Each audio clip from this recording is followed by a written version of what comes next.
God, my head.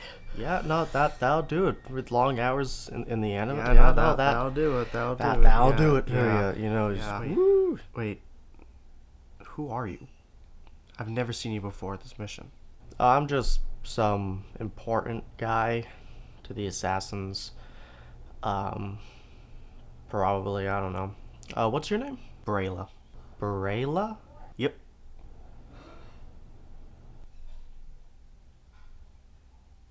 Right, well, we're just gonna put you back in the Animus for hours on end until we finish our unexplained mission this time around.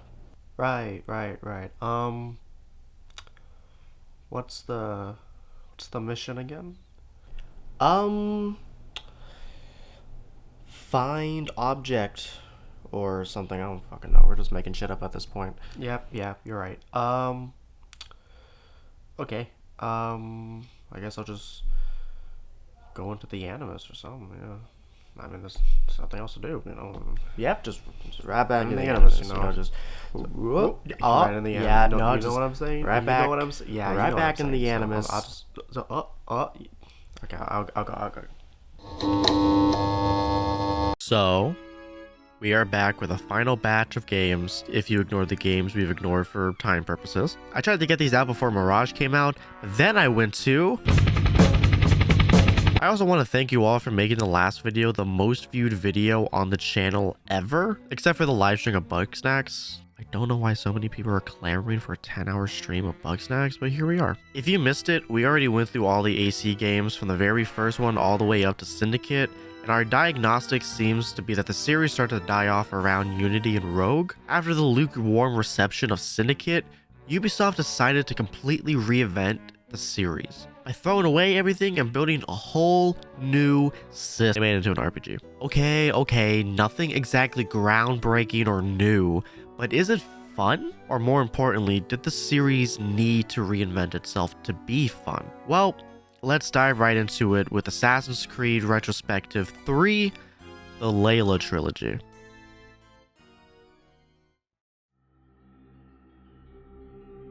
Okay, so we are diving into the origins of the Assassins now, hence the name, shocker. So this is the launching point with no other game needing to come before this. All jokes aside, Origins has taken a huge new leap of faith for the series. The game introduces a new system, a new engine, and a new protagonist, and a new modern day protagonist. There's a lot of news and non-familiarity, which could be good, but could also fall flat on its face. Is it gonna fall into the trope of, well, it's an origin story, so let's show how everything, and I mean everything, comes to be? Who are your people?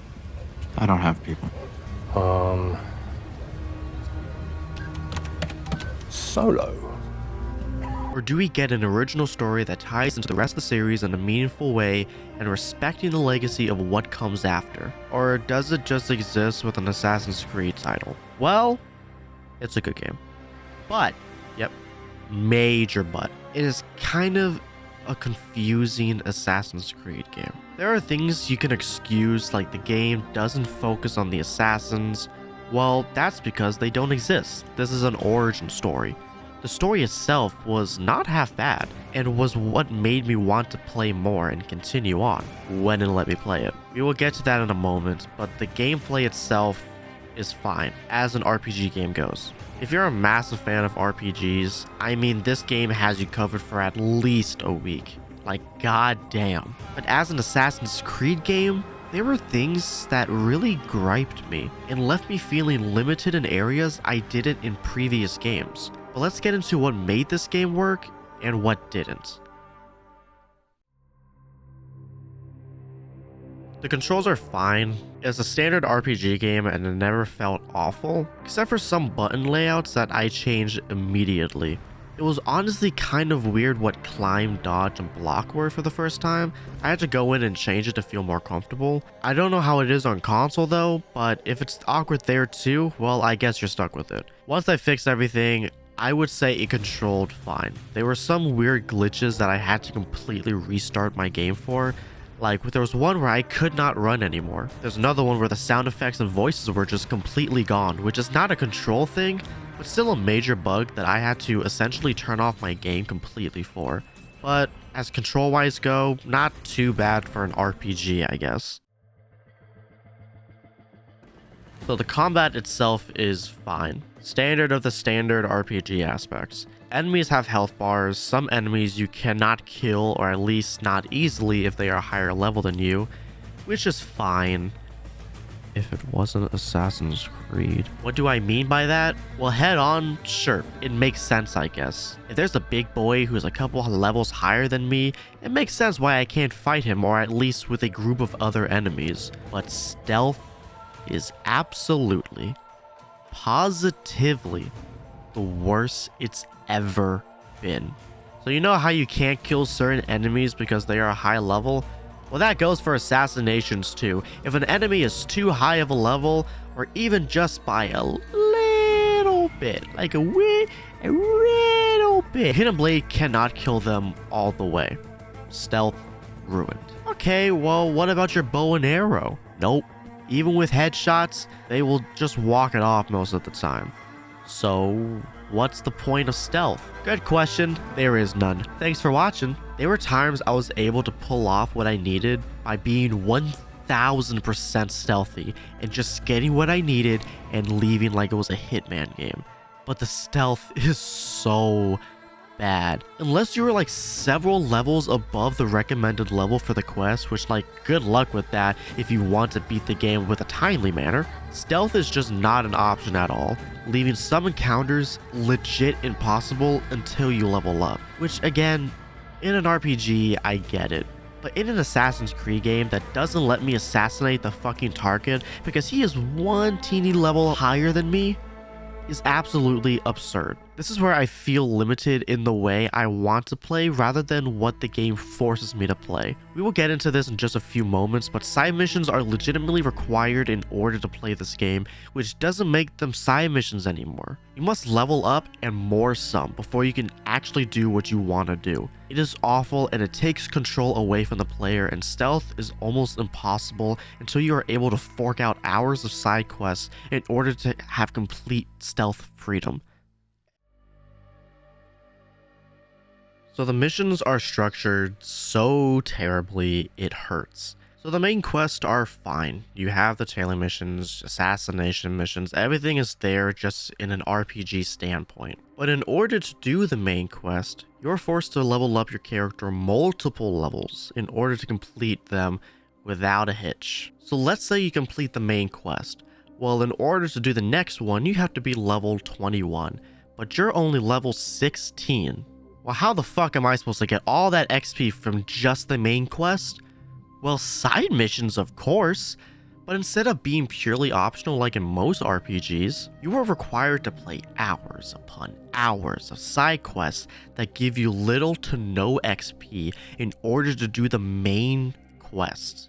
I was so invested into the main storyline, but I had to constantly take my focus off of that to complete some stupid side quest that I have zero interest in. It leaves me feeling more bored than ever.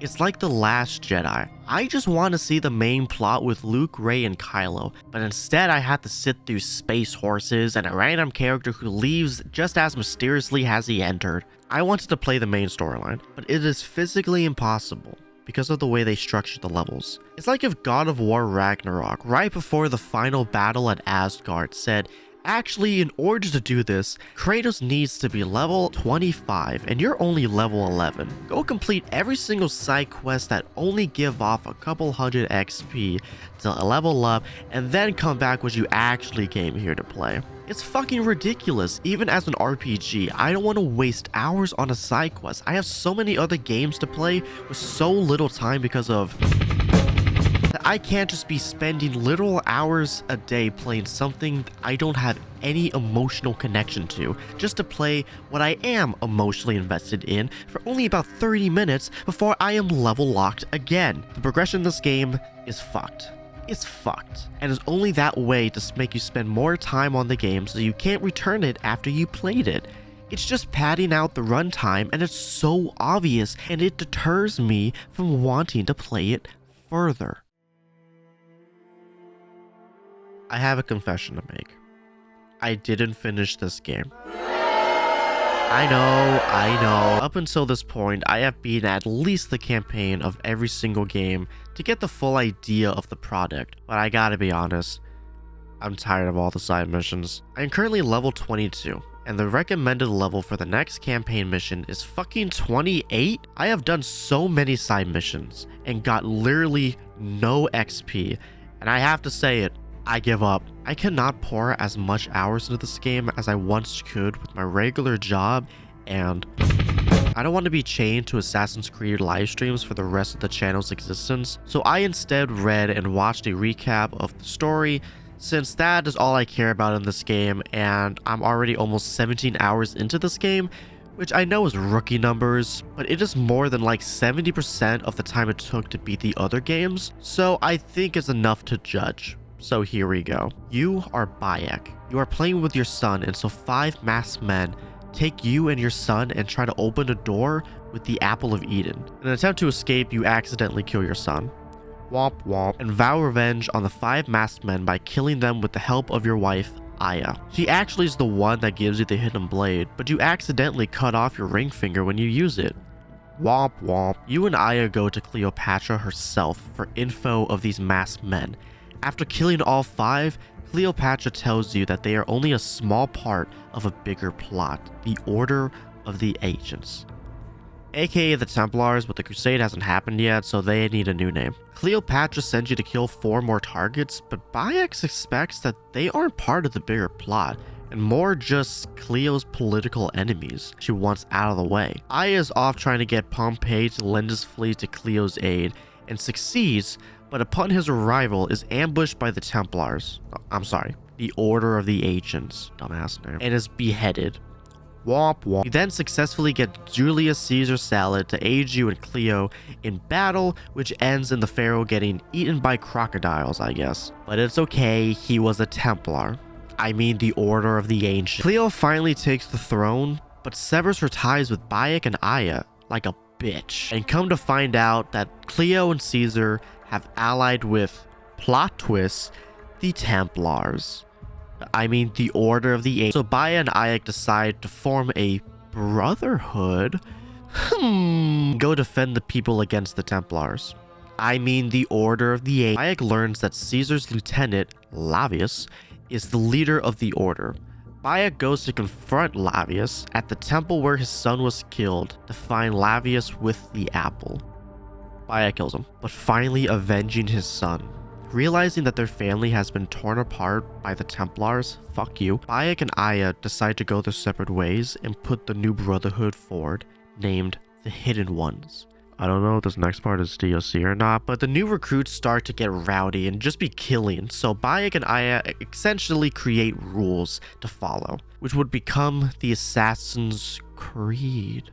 Oh. So yeah, that's the story. Pretty darn good if I say so myself. Sucks that I couldn't see it unfold because the game constantly forces you to do side missions in order to progress the game, which in turn broke up the pacing of the game. By the time I leveled up, I'd had to do so many pointless side missions that I would forget what was even happening in the story anyways. It's what the problem Assassin's Creed Brotherhood had, where instead of progressing the story with Cesare, we did missions that felt like filler missions, like saving the guy's wife in the French. I will always find a way to come back to that. If the game just gave me an option to focus on the story without having me change my difficulty, which I did not, I only played on normal because it would be the normal or intended way to play, but holy shit, this game just has so much going on.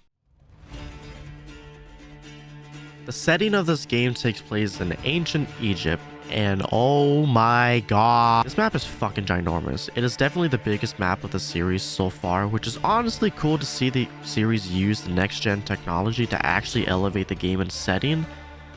But with that being said, cool it down, Ubisoft. I will say this now. You will not explore everything in your first playthrough. No sections are behind loading screens. You see those pyramids in the distance, you can ride all the way there, damn it, and climb them. It is honestly so cool how big this game is, I guess. It is also the most visually stunning AC game to date. After Syndicate seemingly took a downgrade from Unity for some unexplainable reason, this game just went balls to the wall with its graphics. We are no longer in the realm of, wow, this game holds up anymore. We are fully into the modern day gaming scene, and it is to no surprise that this game still holds up. It is only 7 years old at this point. Jesus fucking Christ. The only side effect of the big map is that traveling to one section to the next is kinda boring. I would highly recommend hitting viewpoints to unlock fast travel because I forgot to at one point and I had to travel all the way from one end of the map to the next and it was not fun. But at least viewpoints mean a little bit more in this game. Again, didn't beat the game, so modern day section is based on my limited time with it, plus watching a recap. So instead of Desmond or the player, you are now Layla. You are a historical researcher for Abstergo and are looking for an ancient artifact in Egypt. You and your co-worker, Deanna, go to a tomb where two mummies lie and use their DNA to live through their time in Egypt via the Animus. Also, Deanna is only a voice. You never actually see her. After you fail to check in, Abstergo attacks and kills Deanna because they believed you went rogue.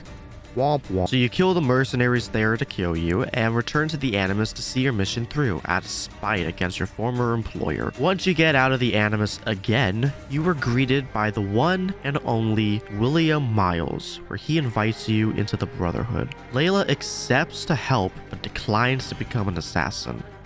And that's where it ends. Yeah, they don't really do much with Layla in this game. Basically just a setup, hopefully for the next 2 games. It's almost like Desmond's first game, except you do get a combat section and some story for her, instead of doing nothing and being completely useless. I'm glad to see William back since he's been absent since Assassin's Creed 3. I hope to see more of him or Sean and Rebecca, who were also absent in this game, to tie Layla into the overarching story. So nothing really substantial here, but a good launching off point, I guess. But it's obvious that the main focus was the Animus story, as we hardly visit Layla in this game at all. Hopefully they build her up more after the lackluster player story that was just dropped halfway through. This go around, you take control of Bayek. His story is pretty interesting and made me want to play the story just for him. It is heartbreaking but also super investing and makes you want to hunt down those targets personally. You could feel his pain and all the shit he carries on his shoulders, and it's truly powerful. Aya was pretty good as well, but I didn't get too much playtime as her, if she even had any other missions beyond the one I played with her. Will we ever see them return? Probably not, as they got DLCs, so this might be the last we see of Bayek and Aya. I did like them, however, and thought their story was strong, but it sucks I couldn't experience most of it firsthand due to some circumstances. Overall, how is this new leap in the Assassin's Creed series? As a game, yeah, it's pretty darn good. It definitely has enough meat and potatoes to feed you for literal weeks. As an RPG, it's pretty standard and nothing really new. It is a really huge game, metaphorically and literally. The map is humongous, and there are so many missions in this game that you will have your hands full of it for sure.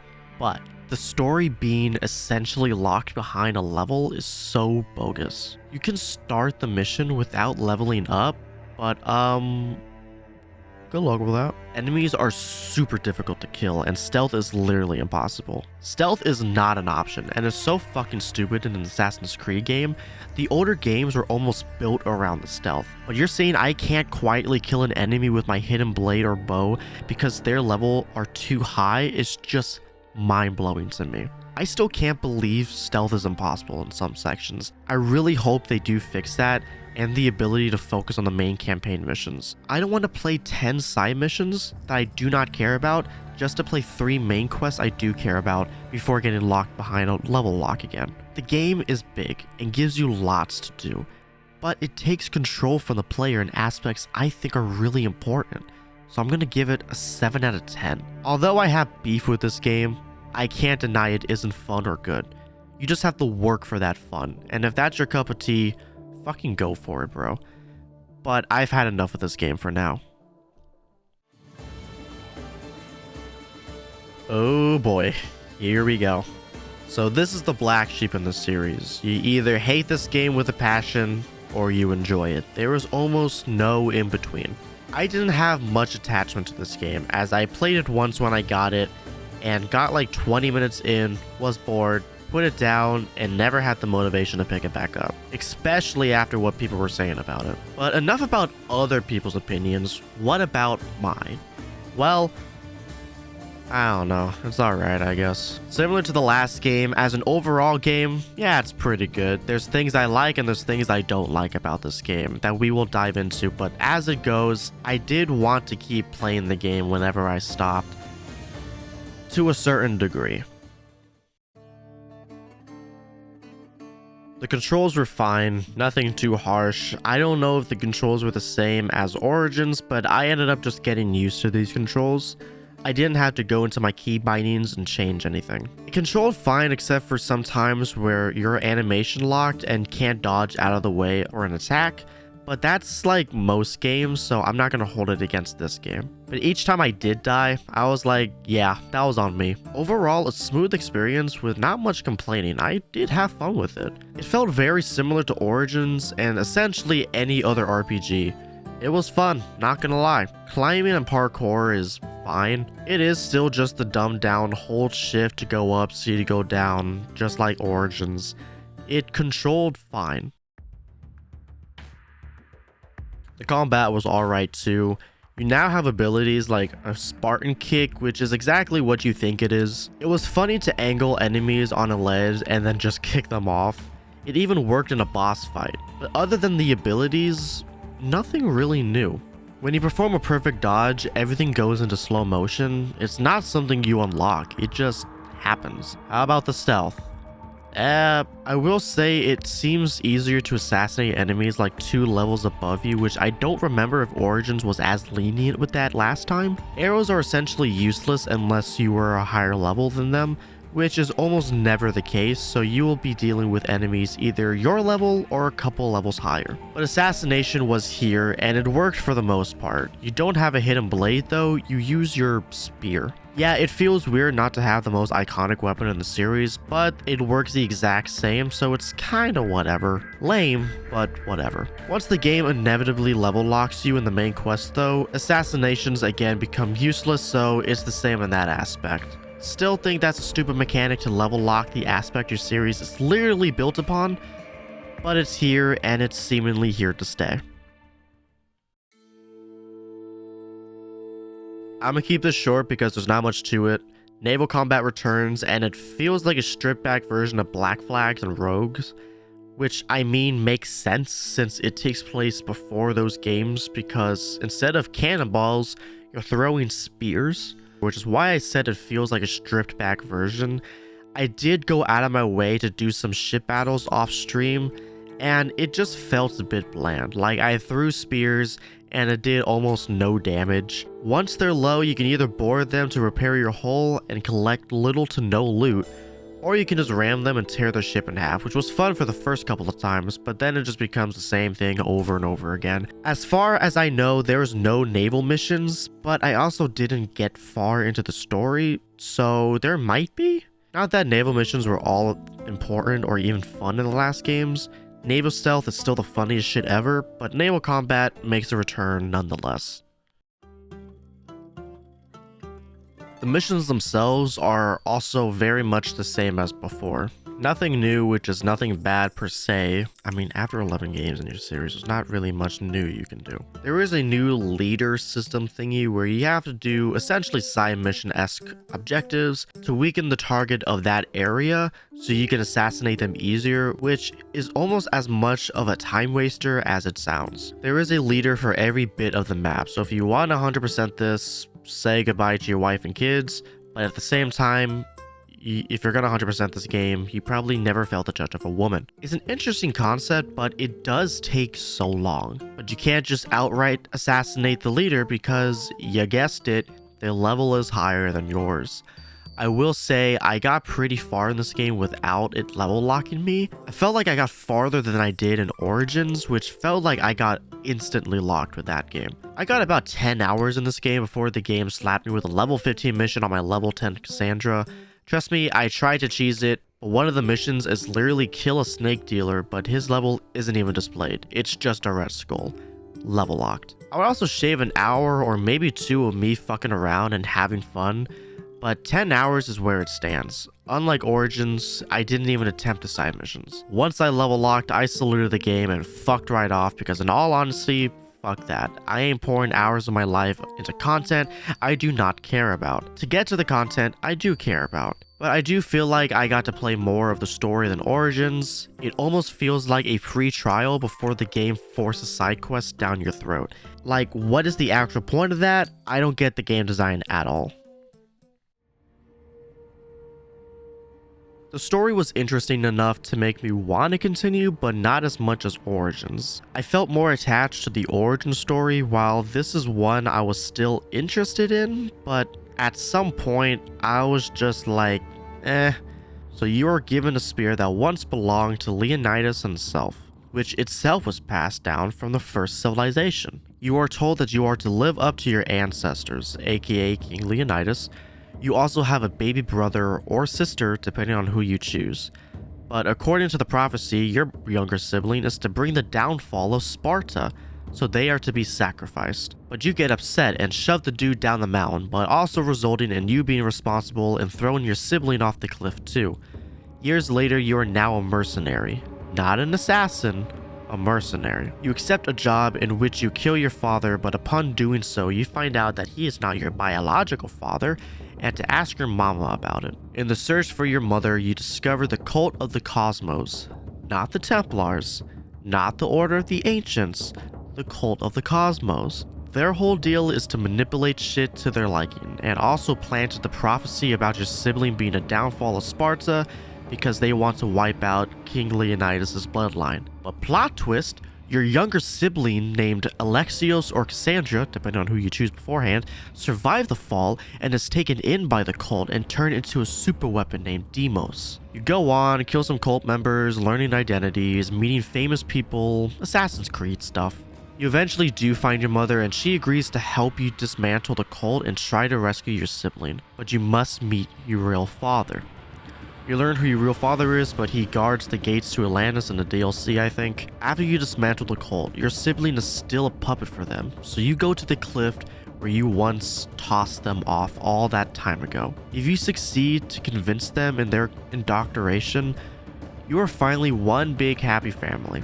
If you fail, your sibling and mother die and you are forced to live alone. There's more, but it's all DLC and we're focusing on the main quest for now. And well, it's alright. It didn't really do much as I thought they could. Who knows, maybe they left out a lot of stuff with your sibling from what I've seen, but it seems the dynamic isn't really fleshed out.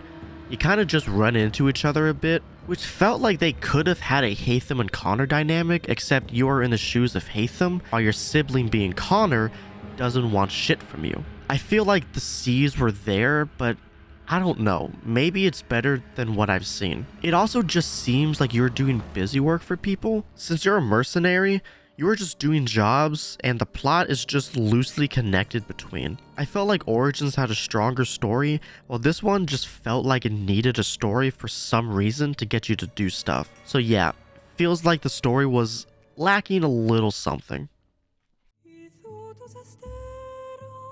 The setting is very much the same as Origins. Very big. It's like a combination between Origins and Black Flag, though most of the map is ocean and you will be sailing from one mission to the next. Luckily, the missions were around the same place and you can only travel to different islands once you finish that area or you kill that target or whatever. It is ginormous though, for better or for worse. The game still looks really good, and I think it goes without saying, but there isn't any loading screens when you dock at the port. You just dock and hop on. And part of me feels like Origins looked better, but there were parts of this game that looked beautiful and better than Origins, probably where places had color. I didn't know there was this much green in the whole galaxy.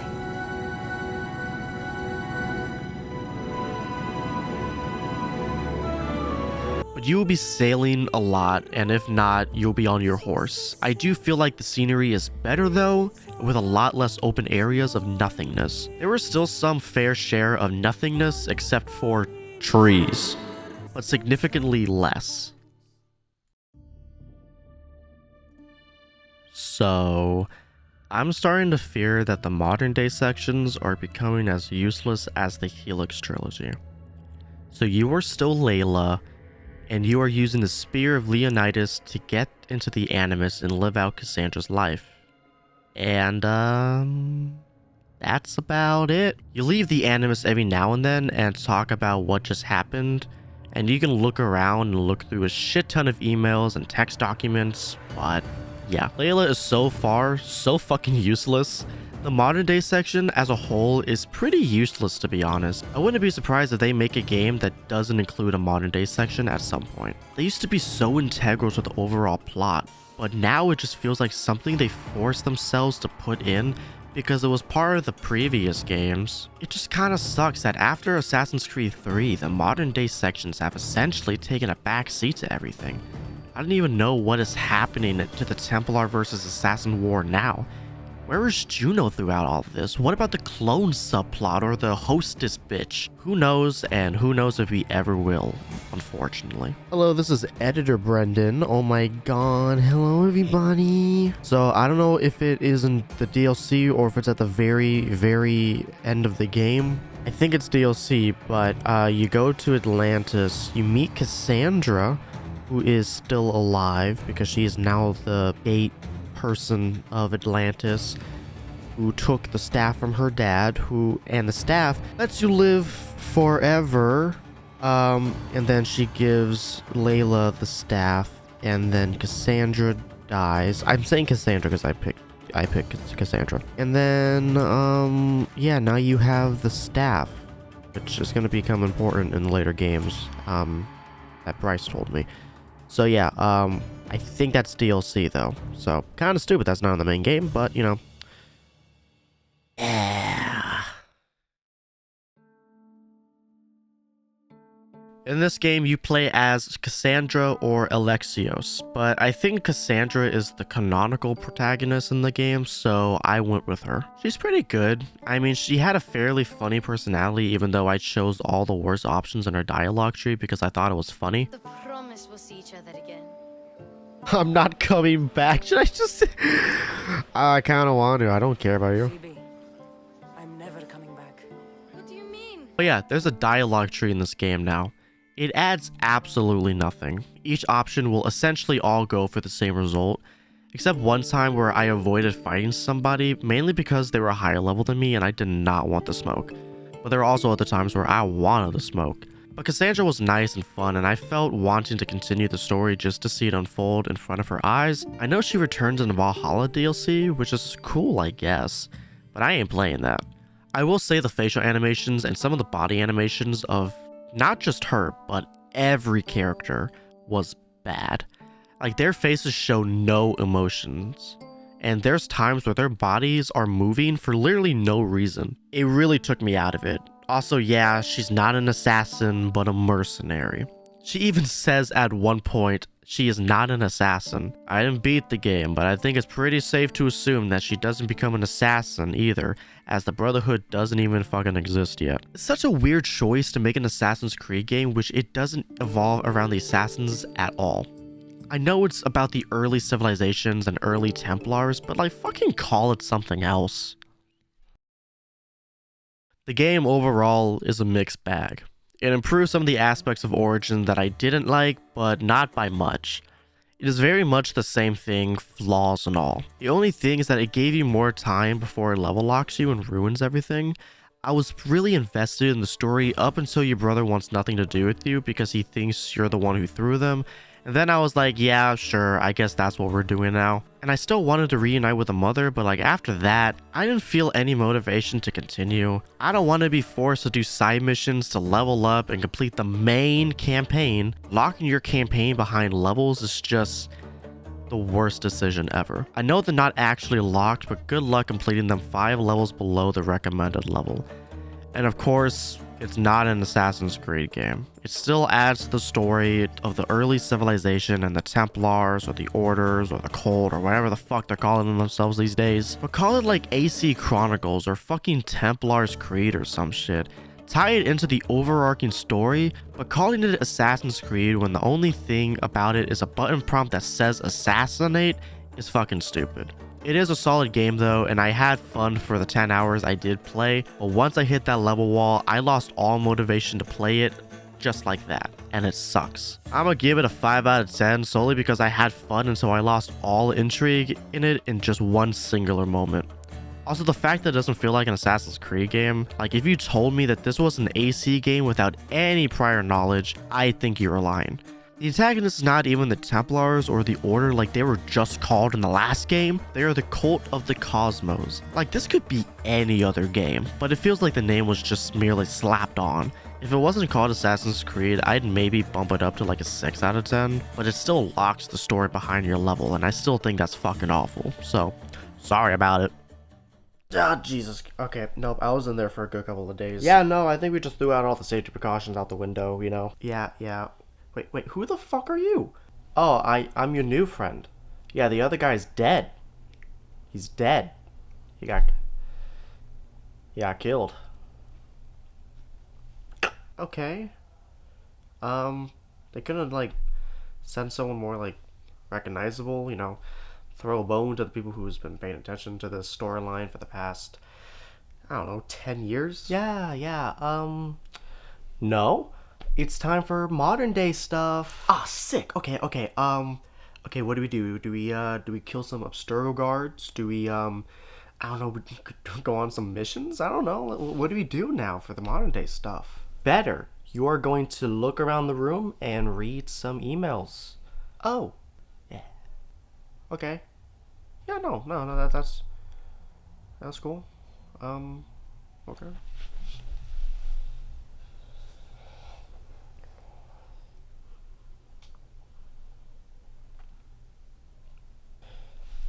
Okay, no, I think I'm done. Yeah, sounds about right. Back in the Animus. Yep, here we go. I actually played this game before the last two, all the way back when it came out, and I have a couple of hours into it. Back when I played it, I remember liking it. Revisiting it, yeah, no, I was really bored. There are a few things I really like though, and a lot of things I don't like, but I think that's the point of this retrospective, huh? So let's dive more into this entry in this long series. The controls were mostly the same.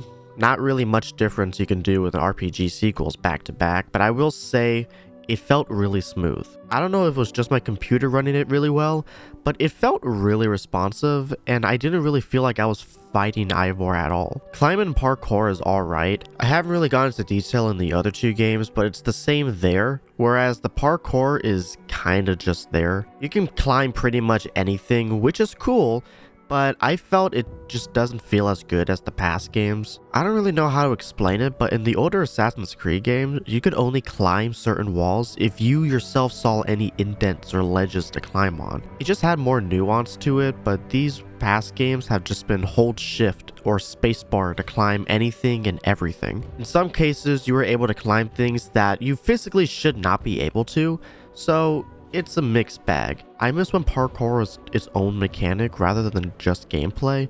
It's kind of hard to explain, I guess. The combat was also very smooth. I feel like it is the best out of the 3 RPG games. I still prefer the old system, but it really does feel like they took the 3 games to try to make it better and better. Assassination is still tied to a different mechanic rather than just being, you know, an assassination. This time it's tied to a power level rather than an overall level, which makes things a little bit more complicated sometimes. Instead of leveling up, you skill up, where you get a skill point and you unlock a specific skill. It's a bunch of new mechanics thrown in, and it works for the most part, I guess.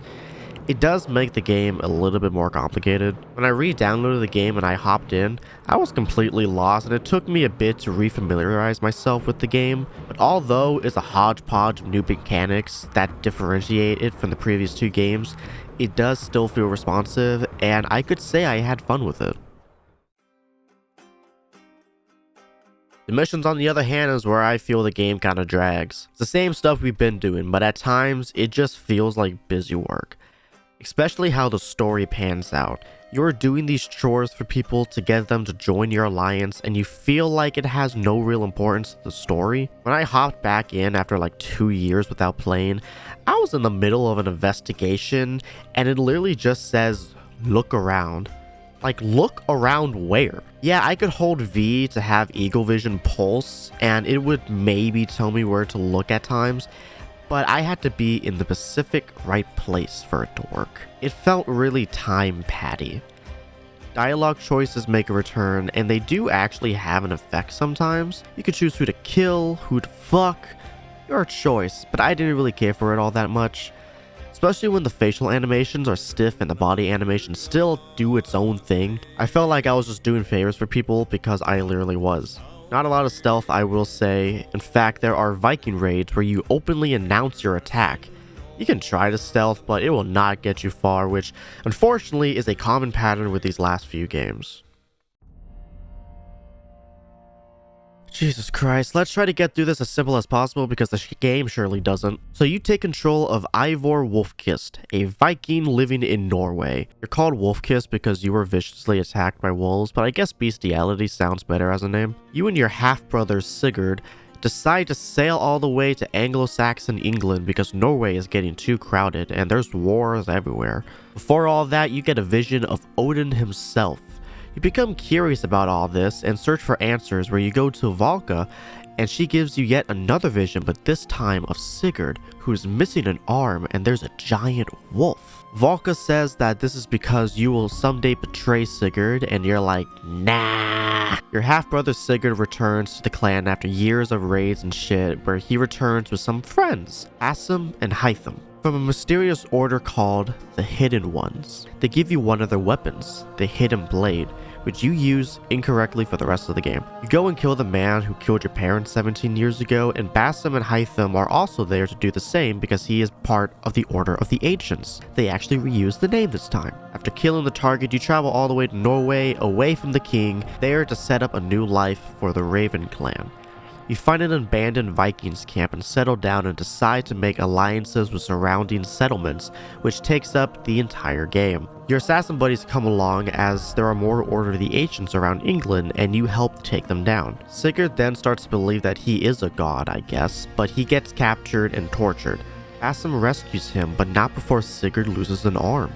Just like the Vision! Sigurd still thinks he's a fucking god, so you and him go back to Norway where you find an old Isu temple, the first civilization. They are transported to Valhalla through a simulation, but they break out. Once you leave, you are confronted by Bassam, who says that they are the human forms of gods and proceeds to fucking attack you. You lock him in the simulation though. Sigurd realizes he's fucking stupid and passes leadership to the Raven clan to you. Depending on your choices, Sigurd either stays in Norway or comes back to England with you, where you and all of your allies spend the last 100 or so hours befriending. Go and attack King Alfred at the Battle of Chippenham. So yeah, fuck all that. Missions relating to the plot are so far between, where your main focus is just building alliances, which takes up so much time. Having them all come together is cool and all, but when you don't remember half of them, it kinda undercuts it all. There are moments where you go back to your allies for more missions, and there was one where you helped this little blonde guy get married or something, and I liked it, and I felt for the tiny blonde guy. Then I go back to an existing ally where a little blonde guy gets murdered, and I thought it was the same guy.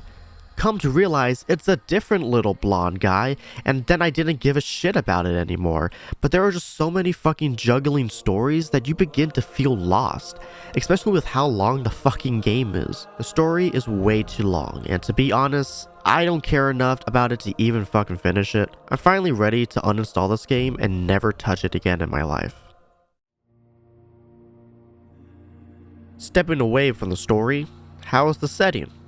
Well, I will say that the setting is beautiful and very lively. It was the first game to jump to PS5 and Xbox Series X, so it really used that upgrade in technology. It's also on PC, but PC is always miles ahead from the console, so we're not going to talk about that. The game is truly breathtaking at times, when it's not dark and gray. You'll be riding your horse and you'll just be taking in some colorful sights. Traveling from one place to the next does take a while, especially on boat, but there is definitely a lot to do in between. more so than previous titles. You will also be sailing a lot, so have fun with that.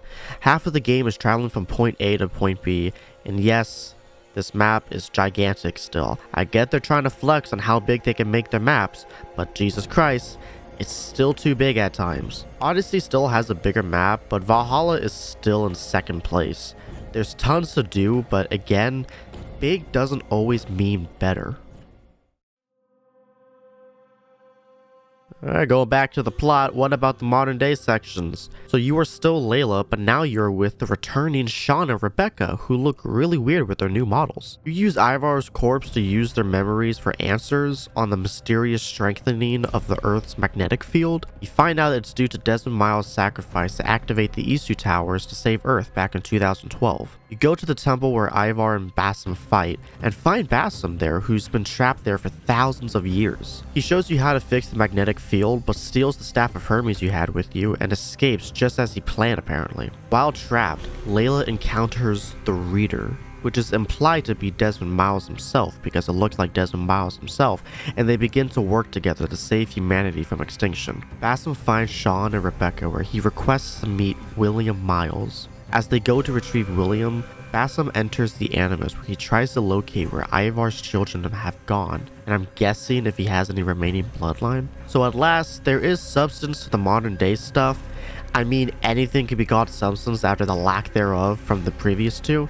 It does actually leave me curious on where they might go from here, but it sucks the game is simply too long for me to actually witness them firsthand. But we'll see if they can actually hold this intrigue for more than one game. As I mentioned before, we step in the shoes of Ivar Wolfkist. Again, you are able to change the gender, which has zero consequences as it doesn't even change your name this time around. I have played half as the male and half as the female, and I would have to say this again, the female protagonist felt better. As far as canon, I don't know, as the cover has the male version, but the collector's edition was based off the female version. As for the characters themselves, they're alright. I felt like it was weaker than the other two in the trilogy, and I never felt too connected to them. I kinda wanted to see the resolution of the visions and the relationship between the brother, but again, with the game being as long as it is and constantly diverting your focus to other things, it just becomes increasingly difficult to care. You end up just being a mission jockey for other people to gain their alliance, and after doing one after the other, you just don't care anymore. It's the same problem I had with Origins, where I wanted to do the main quest but are forced to shift my focus to forced side missions. The Alliance missions are the main quest, but they feel like side missions. One after the other, after the other, after the other. I got tired of it fast and I tried to spearhead it, but it's just too much. I don't care much of Ivor, and I would not care to see them return in any future entries. Assassin's Creed Valhalla, as of now, is the last RPG game in the series. I think they confirmed at least one other one after Mirage, but we'll see what the future is after that one. As of this game, after returning to it, instead of getting back into the groove and finally beating it, I find myself just increasingly bored and losing motivation rapidly. This game is just not as good as the other two. With the other two, I at least had some fun before the game level locked me.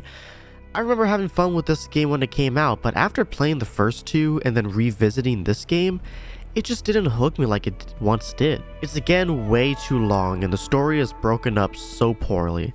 It's like this whole trilogy couldn't make a long enough campaign, so they forced you to do everything except the main campaign to fluff out the playtime. It's so fucking stupid, but this game I think is the worst offender by making the majority of the campaign chores to build up your alliances. I'm gonna give this game a 4 out of 10. I am very close to saying I hate this game, but holy shit, I am happy to never play this game ever again. And honestly, this game makes me wish they never go back to RPGs ever again.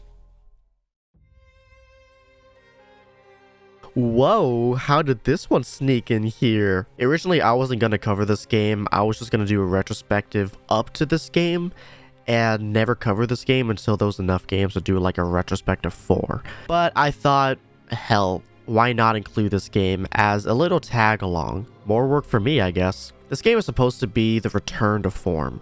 Ubisoft has listened to us when we said boo to the RPGs. But is this any good? Well, after playing it, yeah, it's definitely a step in the right direction, but it doesn't exactly stick the landing, which sucks because I don't want them to see this as a failure and then go back to RPGs in the future. But let's delve into why this is a misstep in the right direction.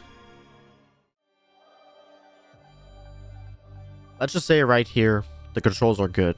It definitely harkens back to the old OG games, and that's great. The parkour even complements the old system too. It's kind of a combination between the new games and the old games. It's been a bit since I played, but I don't really remember anything sticking out as badly controlled. It just felt like an imitation of the old system, and I would love for Ubisoft to ditch the RPG engine and build a new one because this current engine holds so much back. However, the Eagle Vision is back in its former glory, and you can actually have the old and the new Eagle Vision, so if you like either of them, well, they're both here.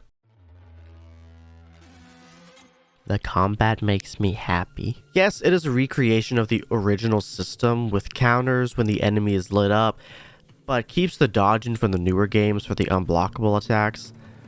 It does feel like a return to form in a way, and when I relaunched this game to get re-familiar with this for the video, I fell right back into it. The disappearance of a block mechanic kinda fucked me up a bit, but I guess you just dodge now, which is weird, but workable. I will say the inability to block is kinda stupid though, and does make the combat a little funky, so I try to avoid it as much as possible. So that leads to the stealth, which is bonita. Yes, the stealth is fucking good again. So yeah, the level system is gone finally, and the stealth is actually possible. With the combat being the way it is, it makes fighting large groups a challenge and almost makes stealth essential. Finally, an Assassin's Creed game that actually uses stealth. Whistling is there, the hidden blade is there, which you can kill all enemies since the leveling system is gone. Good riddance. The throwing knives are there. It's just so good to clear an entire room of people without being seen, without having to worry if your hidden blade can kill them all the way. There was a skill tree where you can upgrade your skills and your stealth, like a teleportation trick, which I think is explained that Basim is too fast for the animus to compute, but moving on, the combat is taking a step in the right direction. If the block mechanic was there, then it would have been back to basics, but the removal of it makes the head-to-head combat more difficult. But I think it was unnecessary. All in all, I finally had fun throughout without getting cock-blocked. Well, the story of Mirage is a story that exists in this game. So you are Basim, the guy from the last game, living on the streets of Anbar with your friend Nahal. You also have these nightmares of this creepy thing, but always you want to join the hidden ones and they say no. To try and prove yourself, you break into the palace with Nahal to steal a chest that the hidden ones are after. You open the chest and find a compact disc which plays a holographic message, but are found out by the king, or whatever the fuck they're called, and he chokes you out. Nahal kills him to save you, and you both flee.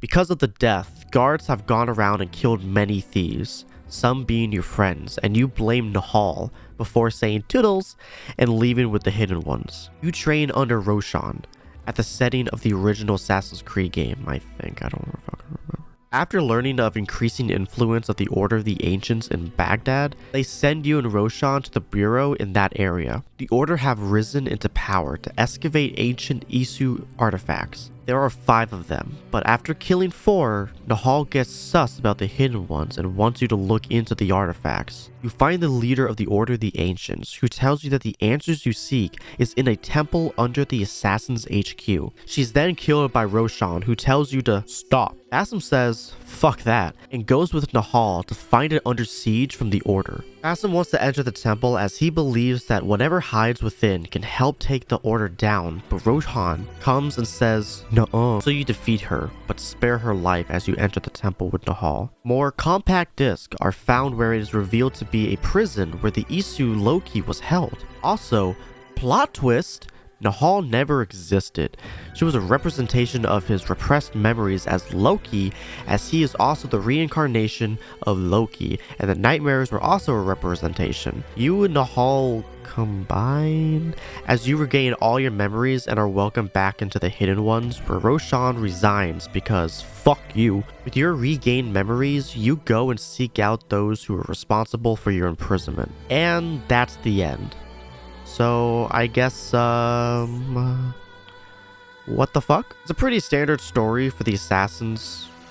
It's a pretty standard story of the assassins versus the Templars. Oh wait, no, I'm sorry. I mean the Hidden Ones versus the Order of the whatever. You know what I'm talking about. I know the stuff as Loki is a continuation of what came from Valhalla, but Nahal being a representation is like, okay, sure. The campaign is actually really short, as those 5 are literally the only targets you have in the game. And then the ending happens, so yeah, it's a pretty short game. It was all fine though, not bad, but not the best for the game that was advertised to be like the original games, as the original games had all better stories than this. But it was alright. The setting is where I'm iffy about. There ain't enough white people. I do not care for it. It feels like Assassin's Creed 1 in a way, as they were trying to go all nostalgic, but like all the other settings we've gotten, AC is like the worst setting by default. It never felt bland, it just felt too familiar, and I never found myself being in awe. Some areas reminded me of Origins in some ways, and the game is still very beautiful, but nothing ever stuck out to me and made the setting memorable. Like even right now, I can't recall a single thing about the setting except the returning corner swings. It was also a setting in the menus that desaturizes everything so it can look like Assassin's Creed 1, which is fun. It was also funny to be like, here's an Assassin's Creed 1 filter. Gray. It was cute to add, and though I did use it for like a mission or two, I quickly turned it off because wherever there is beauty, that filter definitely hides it. It's also really small, but hey, I am not complaining. In fact, I prefer the smaller map size as everything seems more focused and not a lot of nothingness in between. No more gigantic maps that take literal days to explore. So, not the worst setting, just too familiar and forgettable. So this time around, the modern day story is... Wait. Where is it? What? Monologue? You're saying the modern day storyline in this game is just a monologue from William Miles? Okay, so I guess William is talking to somebody about the memory we are about to partake in. He basically explains that Basim is in Baghdad and the Order of the Agents are bad and the Brotherhood was known as the Hidden Ones. Also that he feels that soon they're going to be tested just as Basim once was, teasing a possible future. And yeah, that's it by the way. Yeah, so no modern day section, which is both good and bad in a way. Good that we probably dodged a bullet from a lacking section that was added last minute that adds absolutely nothing to the overall story. But also bad because the series had essentially abandoned one half of its identity. It does seem to tease something for a future installment, but again, they still haven't provided closure for what they teased all the way back in Syndicate. Modern day story has basically been tossed to the side, and I hope they get their shit together because the modern day sections, although boring at times, still provide a deeper narrative for the series when it wasn't reading emails and hacking computers. Fingers crossed that they fix their shit, but for now, rest in peace modern day section, I guess. The character you play isn't exactly new or anything to the series. In fact, you are playing as the assassin you met as Ivor in the previous game. So I didn't finish or know the ending of Valhalla when I first played this game, so I had no hindsight when it came to Basim's character. But from what I remember, he still felt like a completely different character. Probably because it is an entirely different voice actor. So yeah, when I went into this game, I was just feeling it out, and I did have fun. But as for Basim's character, I didn't really care too much of him. His performance was fine, and the typical, I want to do more kind of deal. I didn't connect to him as much, and if I had known what I would come to find out from Valhalla, I don't know if I'd be even more disconnected or interested to see how he falls, almost like watching Anakin from the prequels, minus the lack of riz that guy has. You're so beautiful. It's only because I'm so in love. We've already seen him twice, and I have a feeling we'll see more of him based on the ending of Valhalla, so we shall see where this goes. Mirage was a return to form, and I appreciate it for that. It, however, doesn't really land on its mark, and I feel like it's an attempt more than a true return. Like I said before, it's definitely a step in the right direction, and if Ubisoft gave us a brand new experience with a brand new engine, we could possibly see that magic come back to the franchise. But for now, we essentially have a little taste, a trial if you will, of what could come. I'll give it a 6 out of 10, as I do really like the attempt it made, but again, it's just an attempt. It was good to see the series go back to the Assassins vs Templars, even if it was a cookie cutter template. It makes me wish we don't get any more RPG games after this, and if they went full force on this, we could probably get the best game since Black Flag. If they played their card right, though. But for what it was, it's fine, in its own way. Also, I forgot to mention the missions, but the missions are the same in every single game, so it's all fine. Now, before we end off this video, I wanted to do 2 quick things now that we successfully played through the entire series, minus some exceptions. Firstly, I want to do a quick little tier list of the games for no other reasons than to go over a brief summary of each game and actually compare them to one another. So let's just jump right into it. Hello. Oh my god, what? Okay, so yeah, we're going to be doing an Assassin's Creed tier list since I have played through all of the games except there is Liberation and Freedom Cry, but luckily there is a not played category. So we have GOAT, very good, good, is okay, nah, bad, very bad, and not played. As you know, I have gone through every single game for the Assassin's Creed Retrospective, except for Liberations and Freedom Cry, as those are... They also just announced today Assassin's Creed Shadows, or Shadow, I don't know. It's based in Japan. It looks pretty good-ish. I mean, there's no gameplay, it's just a cinematic trailer. But they played the assassin theme, so hopefully that means there's going to be assassins in the game. Alright, so let's just jump right into it with the first Assassin's Creed, which is okay. It's very dated. Very dated. Ugh. When I replayed it, like, I had fun for like the first hour, and then it's the same thing over and over again, and I didn't have fun until the last hour, because it kind of breaks the repetitive mold. Other than that, it's a very repetitive mold. The reason why I'm saying is okay is that it does lay the foundations for the future games, and it works for the most part. The parkour's fun, the combat's fun, you know, I might have nostalgic bias towards it, but if I did, I feel like it would be higher. But I'm just saying is okay because is okay of a game. I wouldn't be objected if you put it in nah.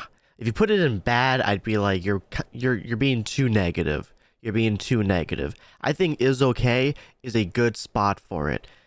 Crucify me if you want, bitches. I just realized this is not in order, so let's just fix all of this. Okay, so we're just gonna do Codename Jade not played, Freedom Cry not played, and Liberation not played. I mixed those two up. Who fucking cares? No one cares. Alright, next in line we have Assassin's Creed DOS. And like you already know that it's the GOAT. Like, I mean, do we even have to talk about it? We're going to, obviously. I'm not just gonna put in GOAT and then not elaborate. Assassin's Creed 2 is probably a high point in the Assassin's Creed saga, which may not be exactly true or exactly good, as it is only the second entry in the series and we have a lot more games to cover. The story, the gameplay, everything was upgraded from the first game. And obviously, Ezio Auditore da Firenze is the best assassin in the entire franchise. You can have your favorites, but it's without a doubt, Ezio is the best assassin in the series. You can't top Ezio. I actually got to meet Roger Craig Smith in at MegaCon, and I was a little starstruck meeting Ezio. And then he also started talking as Ezio, and like, I almost sucked his dick. But yeah, no, the combat, the parkour, the story is just miles better than the first game. They took everything that didn't work from the first game and made it better, and they also took everything that was good from the first game and made it better. It felt like a true successor, a true sequel to the first game, whereas some of the newer games can't seem to do that. This was back when, you know, we were getting banger after banger after banger. Even though this is the second banger, there's more bangers to come. Brotherhood, I may rustle for some feathers here, but I'm gonna put very good. I'm gonna put very good, not GOAT. And that's a personal bias. The reason why I'm putting it at very good and not GOAT is because the story is 50% so fucking good that it could be considered better than Assassin's Creed 2. Then there's the Brotherhood part, and I know it sounds kind of counterintuitive to say, oh, the worst part about Assassin's Creed Brotherhood is the Brotherhood stuff, but the problem was it took away from the story. 50% that was good was a direct continuation of Assassin's Creed 2, where we had Cesare Borgia, you had the Pope, you know, the Apple of Eden, all that stuff was so fucking good because it took what I wanted to know from the previous game, like, oh, what's gonna happen next? This is happening next.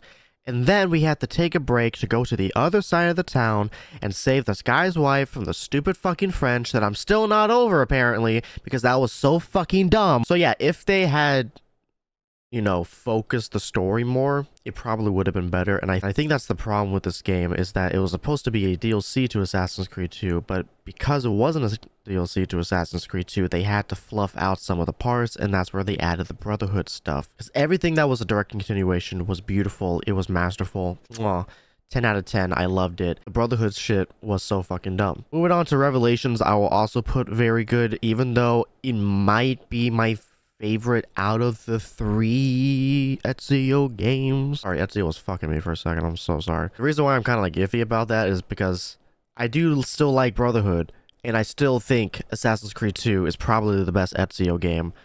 But Revelations, I feel like, because it was a standalone story, like it wasn't really a continuation of the two previous games, which I feel like is also why I'm kind of like, it's not the GOAT, is because it kind of feels useless. Like, it kind of feels like DLC to the DLC to the video game, because again, it's not supposed to be a standalone game. Like, I thought the setting was pretty cool. Ezio as a wise old man was pretty cool to see. All the Altair flashbacks were really cool, even if a lot of them were just story. It was a good fucking story. I thought the story was pretty solid. Is it as good as, say, Assassin's Creed 2? No, that's why it's not a fucking GOAT. Keep up, keep up. So I would put it in very good.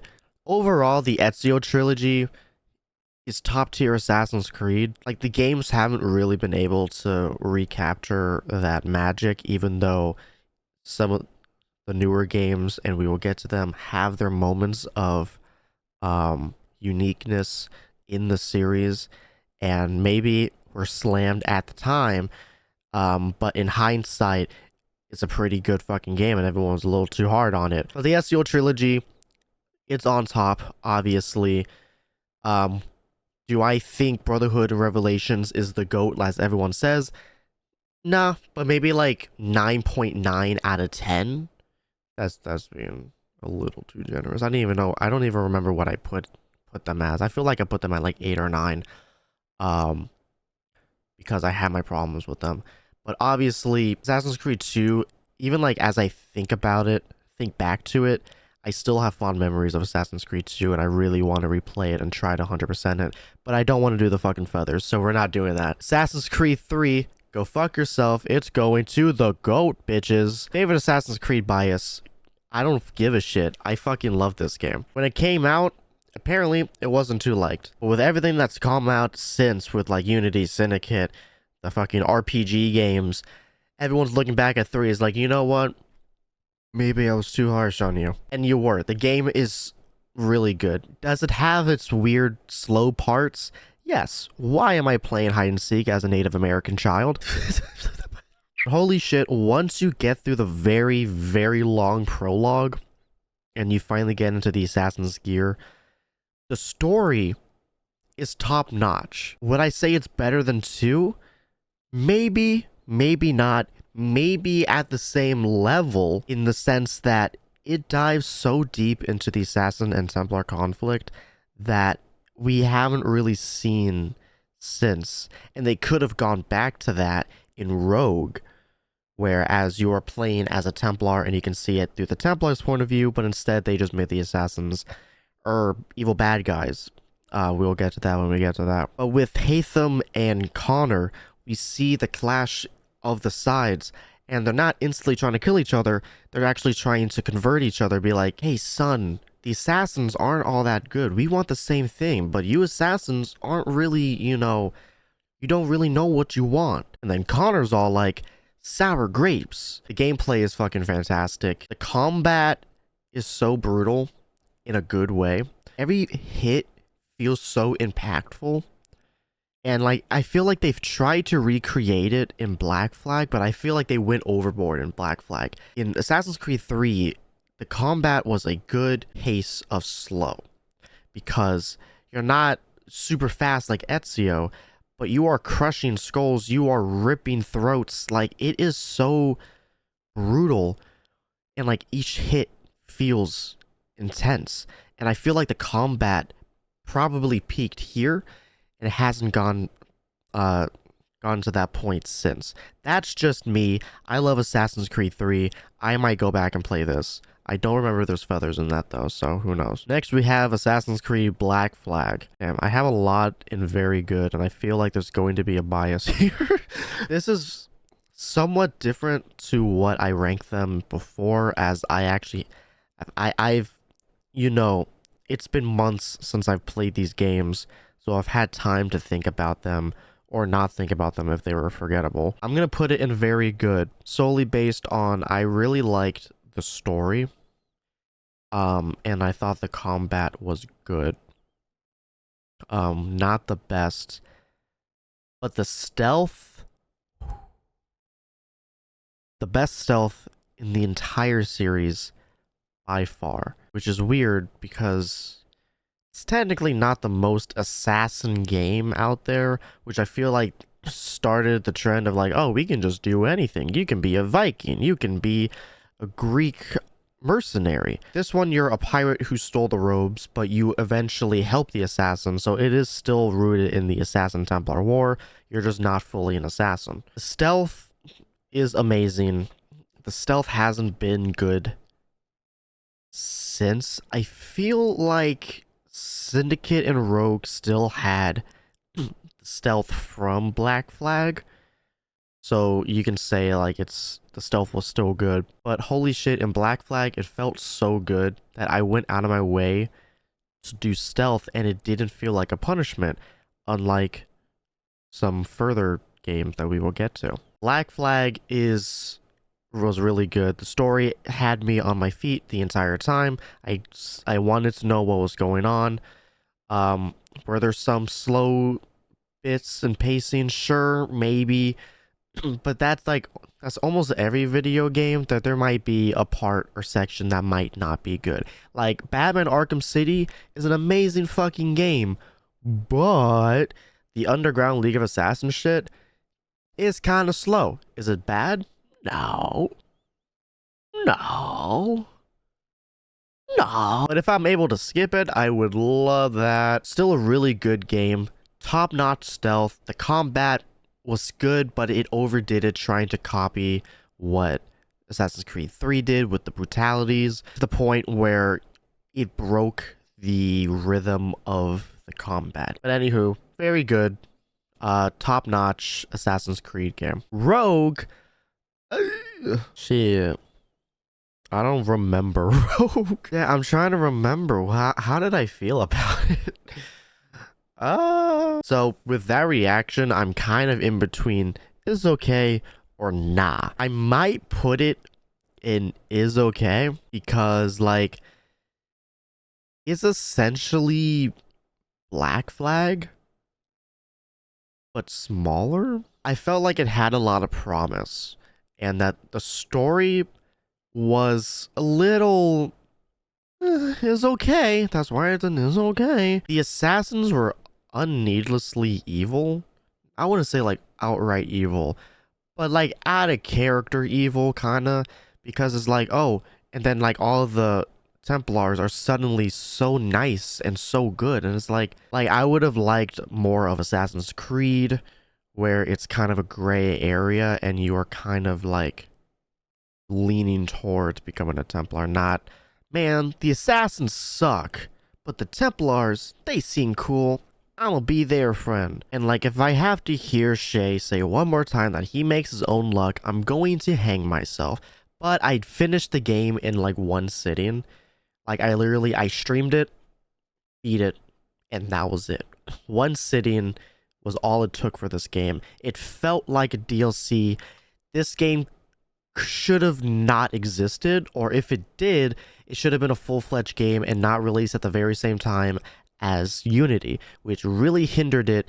And I feel like that's why Rogue and Unity kind of fell at the where it did, because you know, there were problems, but they're like, there's two different games that they gotta fucking come out with at the same fucking time. Rogue's existence is so fucking strange, and I don't know why they decided to do that. They wanted to do something so outlandishly, what's the word? Ubisoft was in over their head. They wanted to release two games at once, one for previous gen console and one for new gen console, and have them both be really good new additions to the Assassin's Creed series.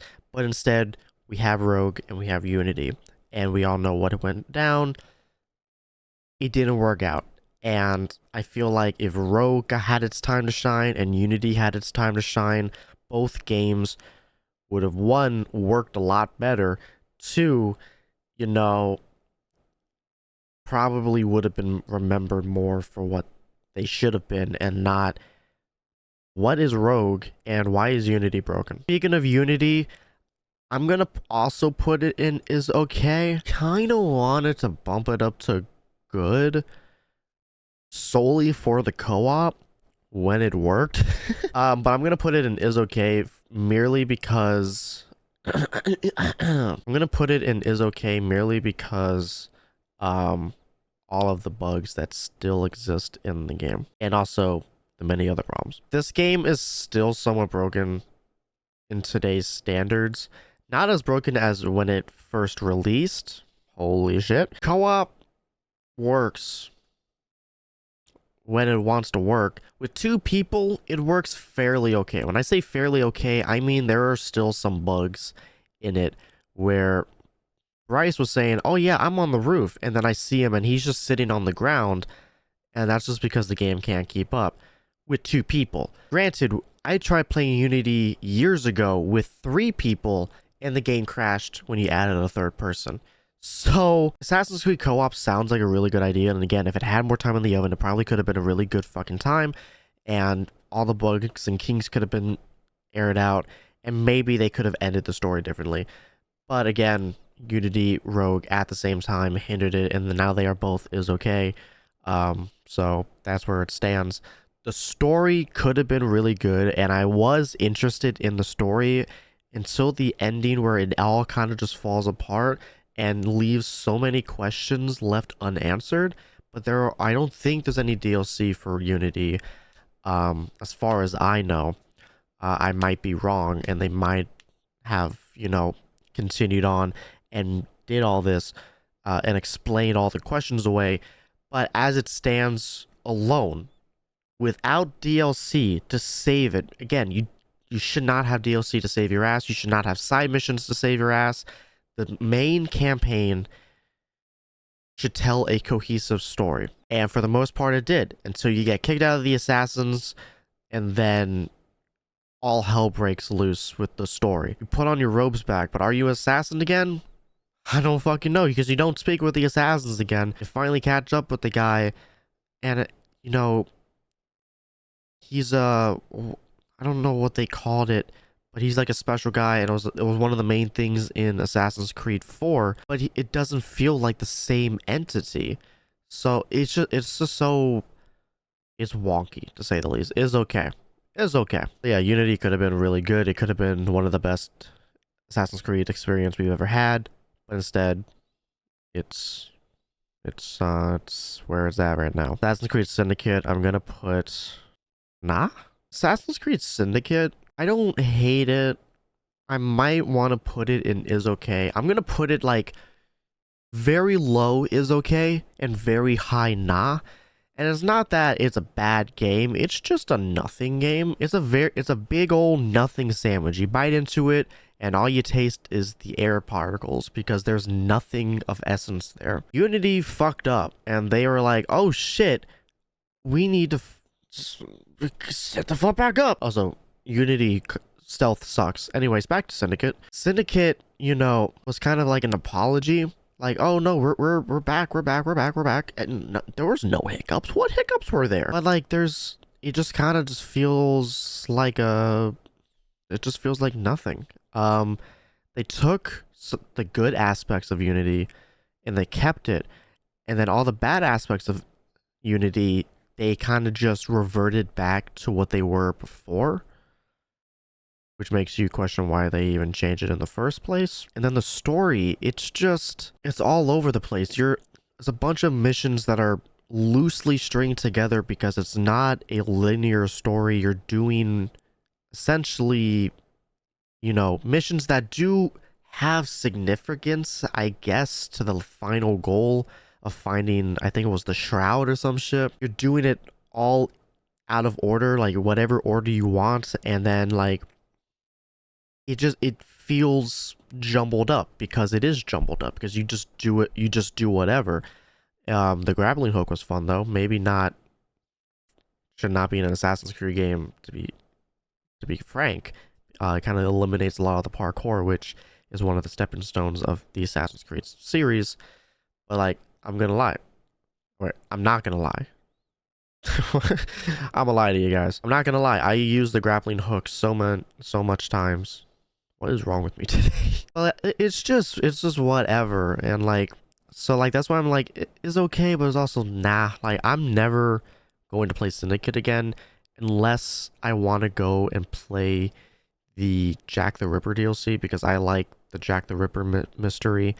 And like, I've heard mixed reviews about that DLC, but I might go back and play it eventually on my own terms. I'm not gonna fucking stream it or record it. I just wanna you know, vibe and play it. So yeah, I'm gonna just put it in nah. Like, it's so nothing, bro. Like, I just don't I don't remember what I rated it before, but again, so it's nothing. It's nah. And I guess Ubisoft felt the same thing because now we got RPGs. We changed the series completely. Did it need it? It really did not. If Mirage taught me anything, was that I miss the way Assassin's Creed used to play, and if they had a different engine and didn't try to mimic what they did before and just did what they did before, it would have been a lot better. But we have this new engine. It sucks, but we have 4 games built in this engine, starting with Origins, and like, I have a lot of mixed feelings about it. I'm gonna put Origins in. I'm gonna put it in good.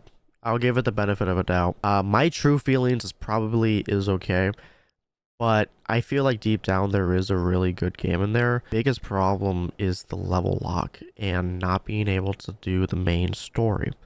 I feel when I was doing the video, or actually the video you're watching right now, hello. When I was making the video and I was going through the story for the plot section, I was like, this is a really good story. Sucks that I can't experience it without, you know, doing 50,000 things. I'm in college right now. I'm supposed to be doing homework right now, and instead I'm doing a video on Assassin's Creed. Like, what time do you think I have to give all my attention to one singular game? Gameplay is fine. It's Assassin's Creed. Fuck it.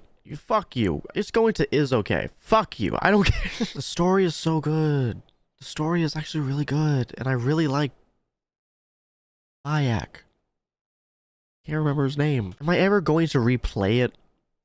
Maybe. I might, out of the 3 Assassin's Creed RPG games, Origins is the only one I want to go back and actually finish, mainly because I thought the story was actually interesting, and there's actually a story there. Side missions are so dull and so boring, and again, with the engine it's on, like, the cutscenes, if you can even call them that, you know, are so bad. Like, they're talking, but their body language is doing something else because, you know, the engine is saying, oh, you stood still for 2 seconds. Do an emote while you talk. And it doesn't match the dialogue, and it's just like, it's so bad. The engine is terrible. Assassin's Creed RPG sounds like a good idea, but it doesn't really work. And because again, I've played so many better RPG games, and then you compare, you know, the Assassin's Creed games, and it's just like, what does Assassin's Creed have? It's really big. There's so much content. If I wasn't level locked and I was able to complete the story, I feel like I would have been able to put it in good, but because of the way it's structured and you can't continue without being a certain level, makes the game kind of bad. And with the stealth being so, you know, objectively bad, like, you can't stealth unless you're a high level. And it's like, so what's the point of stealthing? Like, I don't want to do 50,000 side missions so I can do one mission stealthily just for the game, just for the next mission to be a higher level, and then I have to do 50 more fucking side missions. It's not fun. It's not fun whatsoever. Bryce likes it because he likes to, you know, do everything in the game, and I'm like, you know, that's good for you. You know, there's different players, and I'm the kind of player that wants to experience the story. I'm not always going to want to do side missions. If I like the game that much, sure, I'll do the side missions. I play the Arkham games, and I like that game so much, I'll be like, fuck it, I'm gonna 100% the game. Like, obviously, it's not as big of a task as, you know, the Assassin's Creed RPG games. You're able to find yourself that you like the game enough to actually go out of your way and do the side missions. I don't like this game enough to go out of my way and do the side missions. I want to do the story. And maybe after I did the story, if I wanted to continue, I could play the side missions. The side missions are supposed to be, you know, optional. They are side missions. They are not main missions. They are side missions. But because you're forcing me to go out of the main quest to do side missions that ultimately feel like nothing, it really hinders the game. So that's why I bumped it down to is okay. Fuck you. But there is a really good game hiding in there. We have Odyssey. I'm gonna put it to nah. I don't hate Odyssey. In fact, you know, I feel like I had more fun with Odyssey than I did with Origins. My main issue was the story. So let's get it out of the way. There's no assassins in this game, and it's so mind-boggling that they made an Assassin's Creed game with no assassins. Like, they could have just called it Odyssey, an Assassin's Creed story, because it had something to do with the Templars, but they're not the Templars. But they're not even the Order of the Ancients. They're like the cult, cult of personality. I don't fucking remember. Like, I had more time to play this game before being level locked than in Origins, I feel like. And I felt like it was almost like a free trial. Like, you know how you have, like, we'll give you 3 days of a free trial before we charge you the monthly fee.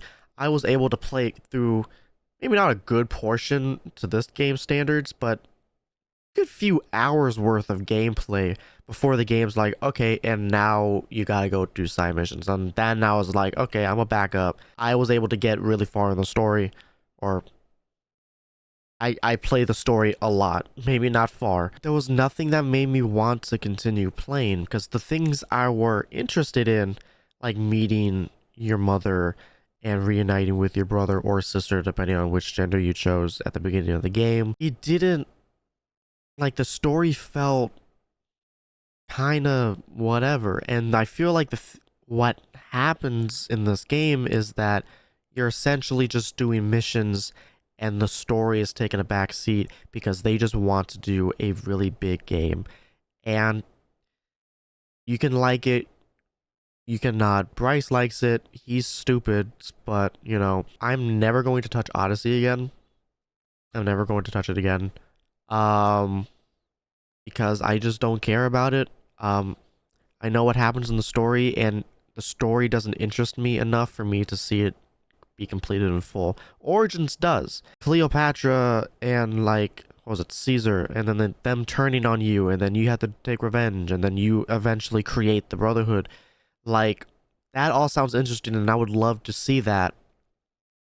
But again, I'm level locked, and I have to do side missions, and I really don't want to do side missions because, again, side missions should be optional. Odyssey doesn't make me want to suffer through side missions for me to complete the story. Origins at least makes me contemplate wanting to suffer through side missions in order to complete the main campaign. But Odyssey, I really don't care.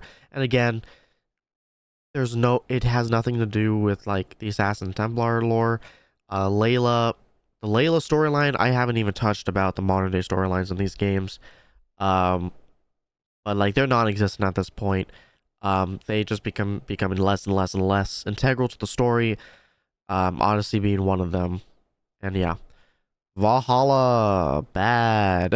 When I jumped back into the game, when I first played it, I really liked it. But when I jumped back into the game, especially after playing Origins and Odyssey, it was just so lifeless and boring.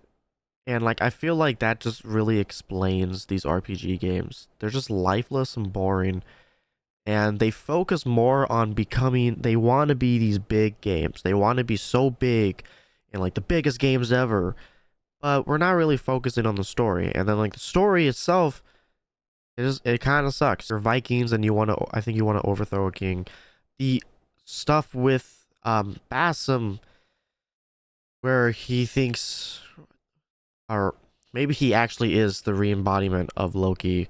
But all that shit was kind of weird, and I'm like, I don't want to, again, I don't want to complete the game and do the story. Like, I don't care too much. Everything I thought I cared about, like, it ends up not being, doesn't really seem to have a good resolution. Everything with your brother and all that, like, it's just whatever.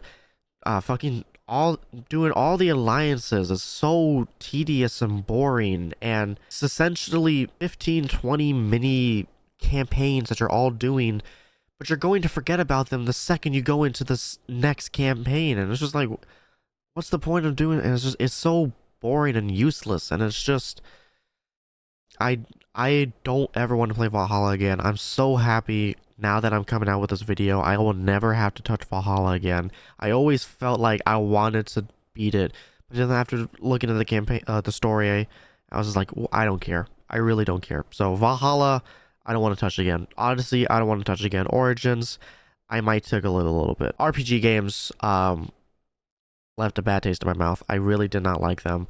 I wish the games would just go back to the way they were. Speaking of, Mirage is okay. I'm going to put it over Origins, though, because at least it tried to... I mean, Origins tried. Odyssey and Valhalla maybe did not try. But Origins, I would say, tried.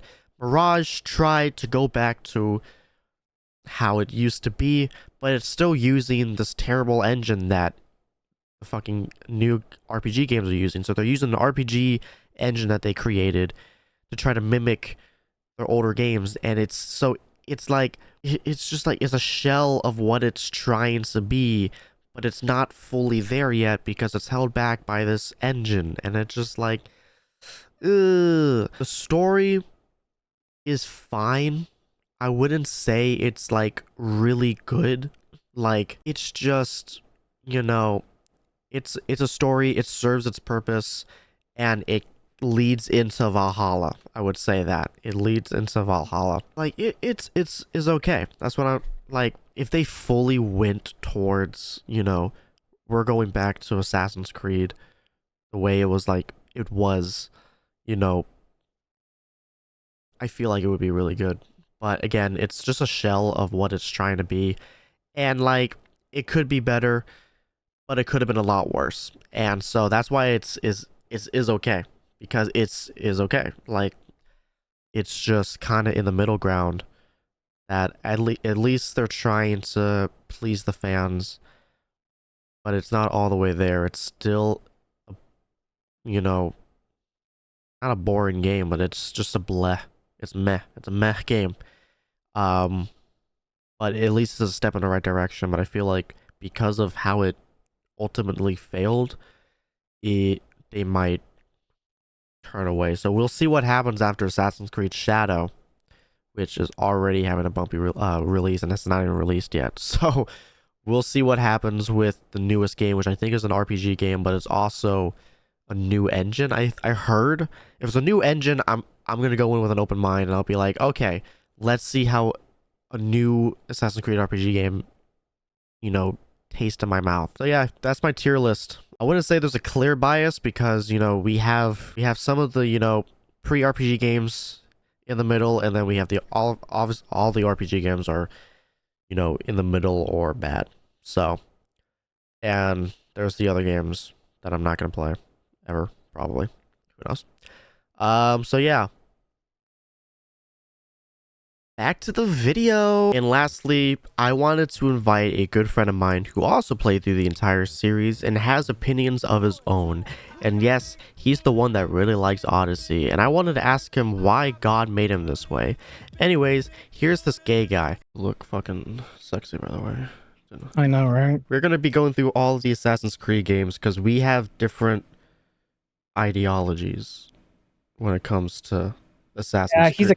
He's a communist. I'm a fascist. It's just it's just one of those. But opposites attracts. It's just one of those days. So Assassin's Creed 1, I know you skipped it at first, but then you went back and played it. I tried to play it, and then I told you, I didn't even get really past. I barely got past like the beginning because, there's a certain high. I think it's the first high dive you do in the game, or maybe the second one. It's when you first leave. Not the Vatican, but like the castle. And then there's that one jump you do after running with a horse into a hay bale. I think so, yeah. And every time I do that, it crashes. So I just said, you know what?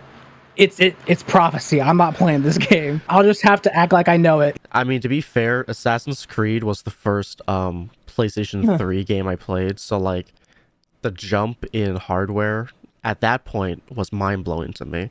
Now it's really stripped back, but at the time it was fantastic, and I feel like I feel old when you say that. The modern day stuff I'll cover briefly. It's very boring. It's basically Vidic, I think his name is, talking to Desmond, being like, the assassins are bad, and Desmond's like, where am I? And Desmond's like, I'm a bartender. Why am I here? And then Lucy's there too. That's when she introduced. I think it's Lucy. Yeah. So yeah. I would give the ranking now, after maybe a year or two. I don't remember when I played it, but I would give it I think at the time I gave it a 7, but I'll probably give it a 6. I'll probably drop down. Because in hindsight, when you sit down and think about it, I was like, wow, I do not want to play that game again. With your 20 minutes of gameplay, how would you rank it? Clunky as shit. Out of 10? Sunky-ish. Yeah, that's my ranking system. It's just words. You have to figure it out on your own. I'd say a 4. Because it would get a lot of people would kill me over that. But I don't have the nostalgia factor. I don't have the completion factor because I can't fucking play the game. Assassin's Creed 2, 10 out of 10. Move on. No. Who's Ezio? I don't. I think he's Australian. After playing the first game and going into the second game, it's actually a bewildering change. It is the biggest jump, and it's not even that later. I think it's only let me see, 2007 to 2000. So it's only 2 years. 2 years and massive difference. It's actually crazy. Same console generation too. So it's just a better game. But yeah, dude, it's actually the thing when people say game studios don't know how to make a sequel because they just don't add better or new stuff. They actually were I understand why the first one's shit, let's improve upon it. That's basically like what happened, because I played Assassin's Creed 2 and like everything I hated of Assassin's Creed, they got rid of, and they changed, like they fixed it, and then everything that was good, like that, you know, the They seeds made that better or kept. yeah, so like all the seeds that were planted bloomed, and then all the fucking dead plants they fucking got rid of. So yeah, the story I feel was 10 times better because it's an actual story. It's not just doing assassin chores, which is basically It's not a to-do list. yeah. I think it's nice. It's nice because Ezio isn't an assassin when it first starts. That's true. He becomes it because I think it's his father who was a member. I will say it's a little dated in some aspects. Not The PC port's awful. yeah, the PC port's terrible. It's directly from the Xbox. Press the I loved red it button. too. When we started, it's like press the red button on your keyboard, and you're like, It's like, what the fuck are you talking about? Like, I wouldn't say 10 out of 10. I was joking, but I'd probably say 9. yeah, I'd say 9. It's definitely up there. Assassin's Creed Brotherhood.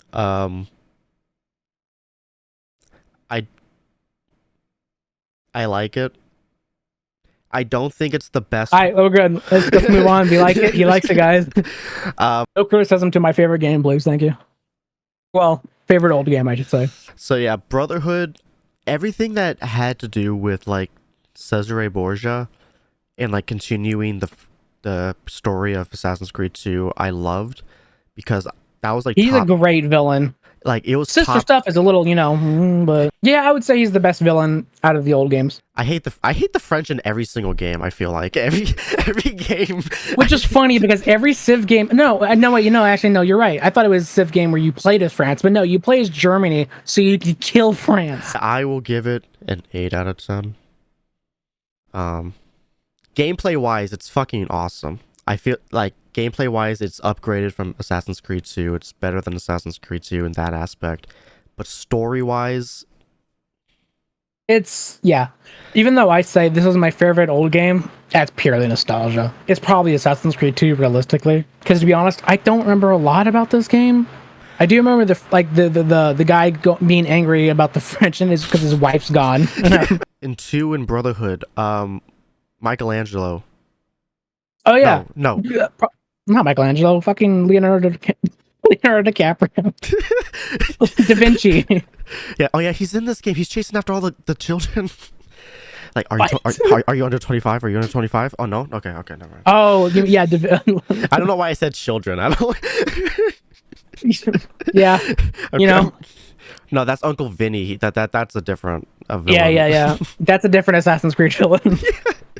He's Canonically at this point. He's my Assassin's Creed villain. It's tied into the history of my Assassin's Creed. So, ironically, My Assassin's Creed. That sounds like the worst dating show I've ever heard. So yeah. Anyways, Leonardo da Vinci is amazing. I love him. 8.5. 8.5. Okay, you're trying to like fucking.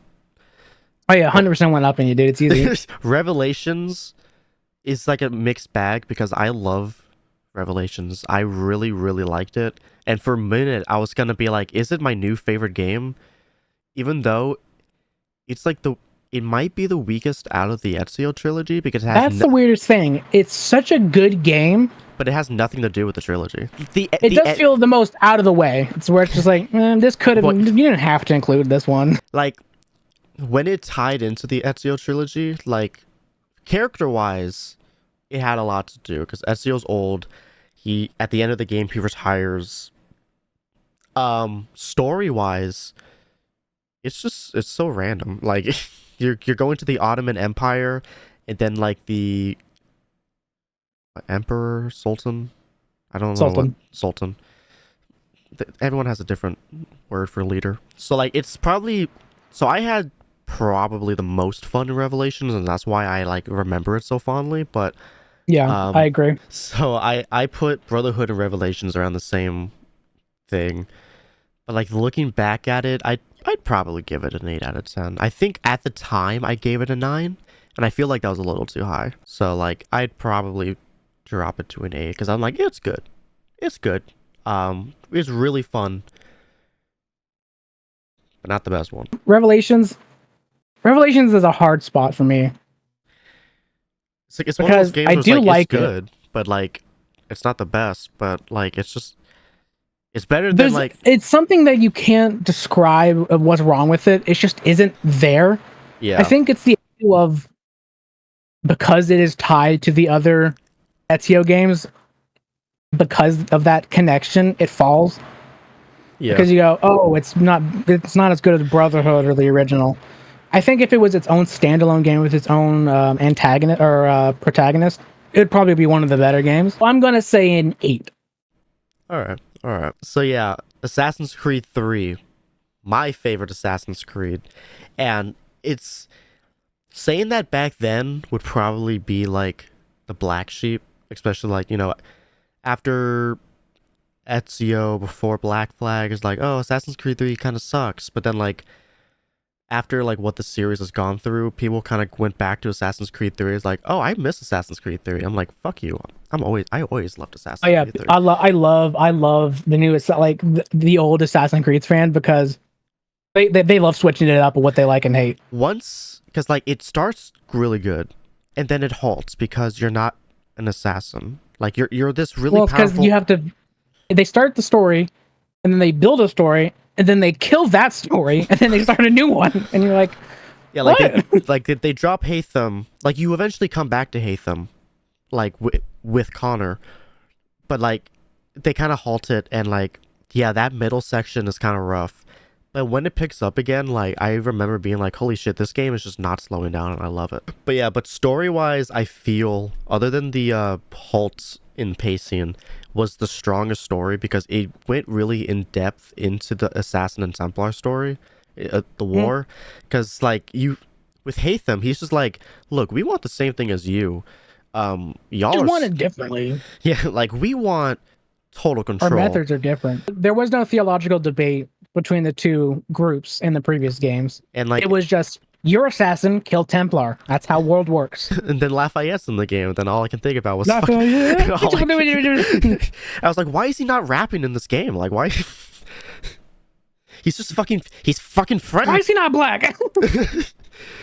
Why is George Washington a white man, and why is he mean? So yeah, Assassin's Creed 3, story-wise, really good. Gameplay-wise, I'm gonna say it, best in the series. You're fucking crazy. You should go kill yourself. Stealth was still pretty good. It doesn't get really good until Black Flag, but stealth was still good.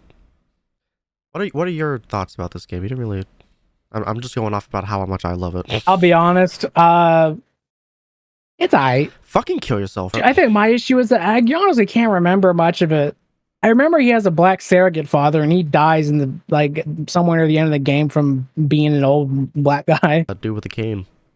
Yeah, he was the one who got made. I think he was the one who made Connor an assassin, and you forgot to talk about it the entire time.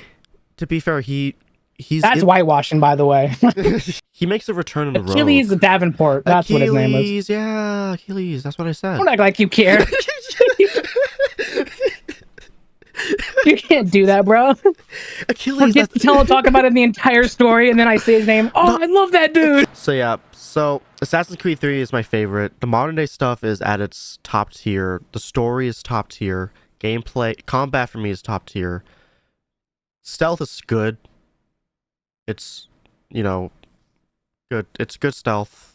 Not the best, which we'll get to in a second. So how would you rate? Oh wait, I would rank it 9 out of 10. 6.5. I'm gonna fucking kill you. I might give it a 7, but I can't give it a 7 because I honestly cannot remember much of the story at all. I suck your dick. 10 out of 10. Assassin's Creed Black Flag. A lot of people's favorite. I'll be honest. Not my favorite. I don't get how it's someone's favorite. Well, I do because it's a really good game. But like, I wouldn't call it the best. Like, chill the fuck out. I can understand why people. I think it's probably more the casual gamers. Yeah. Where they're like, this is the best game, is because it's. And I think it's only because of pirates. It's a pirate game. So yeah, Black Flag is fun. It's really. I like the story. The story is pretty good. I will say the stealth in this game is top tier. Mainly for the whistle mechanic. I fucking love the whistle mechanic. You can I hide do in a like the bush, wisdom mechanic. and you can be like, "Come here, sexy," and they're like, "What's that?" I'm gonna walk towards it, and then you Yo, is there a naked woman in this bush? I Like- think it's probably one of the better, if not the best gameplay of the old. yeah. I said Gameplay that with Brotherhood or whatever. I will say this is probably one of the more fun modern day like gameplays. The puzzles were kind of cool. I will say that. Yeah, I think it's the most. I think it's one of the more interactive modern day stories. I will say I do still like Assassin's Creed 3 modern day because you go on missions as Desmond. I thought Black Flag and Rogue was the same, like, because you can't fucking tell. They're fucking first person. Yeah, that's kind of. I silent think that's the main protagonists. issue. Like, hi, I'm so glad you're helping us today. Who the fuck are you? So yeah, I'd put Black Flag at 8. I don't remember what I put. I think I put it as an 8 because it's alright. Black Flag? Like story wise is really good, but like kind of the best. Like I want to put it at 9. It's the one that makes me want to go back and like actually probably want to 100%. But I don't like sailing across the map. It does take too long. It is fun sometimes just to chill out. I would say an 8 as well. 8, all right. If you're saying it that way, 8, yeah. So Rogue, this is when the series started to dip because they released Rogue and Unity at the same time. Rogue is really short with a bunch of reused assets, and Unity is a broken mess because they I could. honestly don't hate Rogue, but it is just Rogue was it's got the Revelations effect where it's just there's something wrong with it, but I can't tell you what. fucking I did like Shay, but he's also a nothing burger. Yeah, he started out good, but then he just doesn't like really evolve. And anytime he had a chance to evolve, he just reverts back to, fuck assassins. Haytham comes back, and Davenport, Mr. Davenport, Achilles. Achilles, that's what I was saying. I love that man. Hey, I said Mr. Davenport. That's the same thing. That's his last name. Yeah, I don't know why you called him Mister. If someone called me Mr. Lopez, I'd be like, fucking kill yourself. I will say quickly, the beginning of Rogue's pretty fun. Yeah, it's because it begins with the earthquake in Lisbon, Portugal. Yeah, that's really fun. It was like, everything is just fun around you. And you're like, oh my god, I gotta get out of here. I had to look it up because I was just like, did this happen? Like, is Assassin's Creed just pulling this out of their ass? I think they did, but I'm not positive, to be honest. I think it happened, but I think it's so dramatized. Yeah, no, it's like it's rumored to like be as bad, but like I think it was literally just an earthquake. Like I think it's just an earthquake in Lisbon. But then like, cause like I'm playing fucking Rogue. It looks like the world's collapsing in on itself, and it's like I'm playing Rogue, the end times. Whoa. I'm like, did this fucking happen? Where are they getting this historical accuracy from? Like, I will say, Assassin's Creed 3. One of the reasons why I like it so much is like I actually understood I almost said the references, like it's fucking Marvel movie. Like, you're that guy who goes, I got that reference. I'm fucking Leonardo DiCaprio, like, oh, there it is. They're like at the fucking Times Square. Everyone's getting rowdy. I'm like, oh shit, they're gonna get killed. You're like, oh dude, I know this. Dude, we should go. They're about to blast. Yo, get out of there. Yo, they loading the musket. And then Lafayette comes like, oh shit, he's gonna rap. Lafayette! I'm coming. He's on top of the ship, just. I mean, what difference of it? Oh, somebody didn't. Charles Lee shot his fucking bed. Anywho, yeah, the earthquake in Lisbon probably happened. But yeah, Rogue was really short. I beat it in one sitting. That last boss fight, being the boat, was fucking terrible. I hated it. I would give Rogue like 5. I think what pisses me off is that it's a big missed opportunity that could have been good if they just released Rogue and then Unity instead of doing 2 games at once. I understand why they did it. It's because the end of Rogue directly ties with Unity. Somewhat. No, it does. Shay kills his father. Yeah, but then Unity doesn't like ever reveal it, but that's the whole reason for Rogue is so you go, oh, so I'd probably give it, you know what, a 5. That's what I said. Middle of the road. All right, next one is Unity. This one we actually played together. With the Yeah, we co-op. held hands, kissed, and you'll see it in the video, I assume. And maybe it was the last one. I can't remember. It was the last one. Yeah, it was the last one.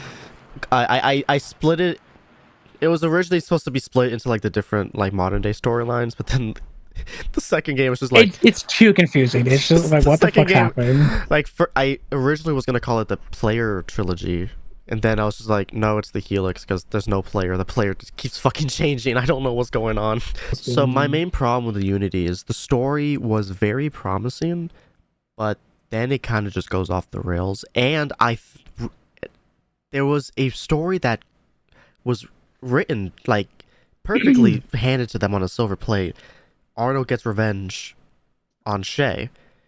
Shay is nowhere to be fucking seen. Shay is fucking gone. Okay, so from what I'm reading, just a quick thing, he's technically, and I mean this literally, technically in Unity because he's a black figure who's visible for roughly a frame. There's no fucking way. So I wanted to talk about the stealth because I said that this game had the worst stealth well, so far. We'll get to some other stuff.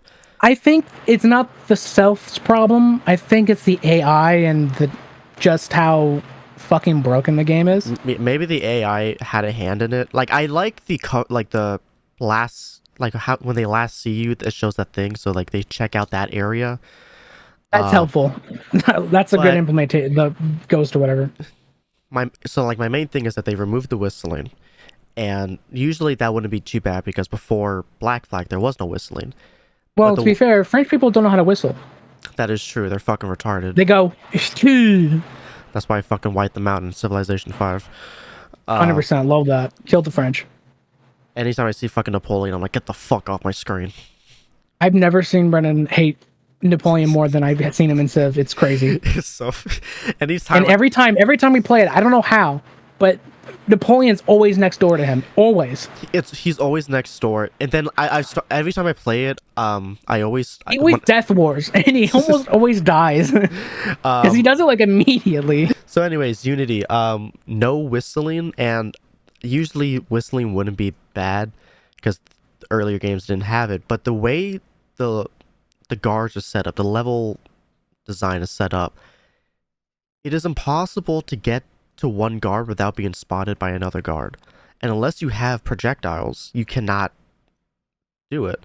And then you can't move the guards because you can't whistle. And it's just like, and you can use a lure, but then that brings everybody to that fucking location. So the stealth was fucking ass. I remember I tried doing some of the co-op missions alone, which obviously is ass. Not the main reason for him. Yeah.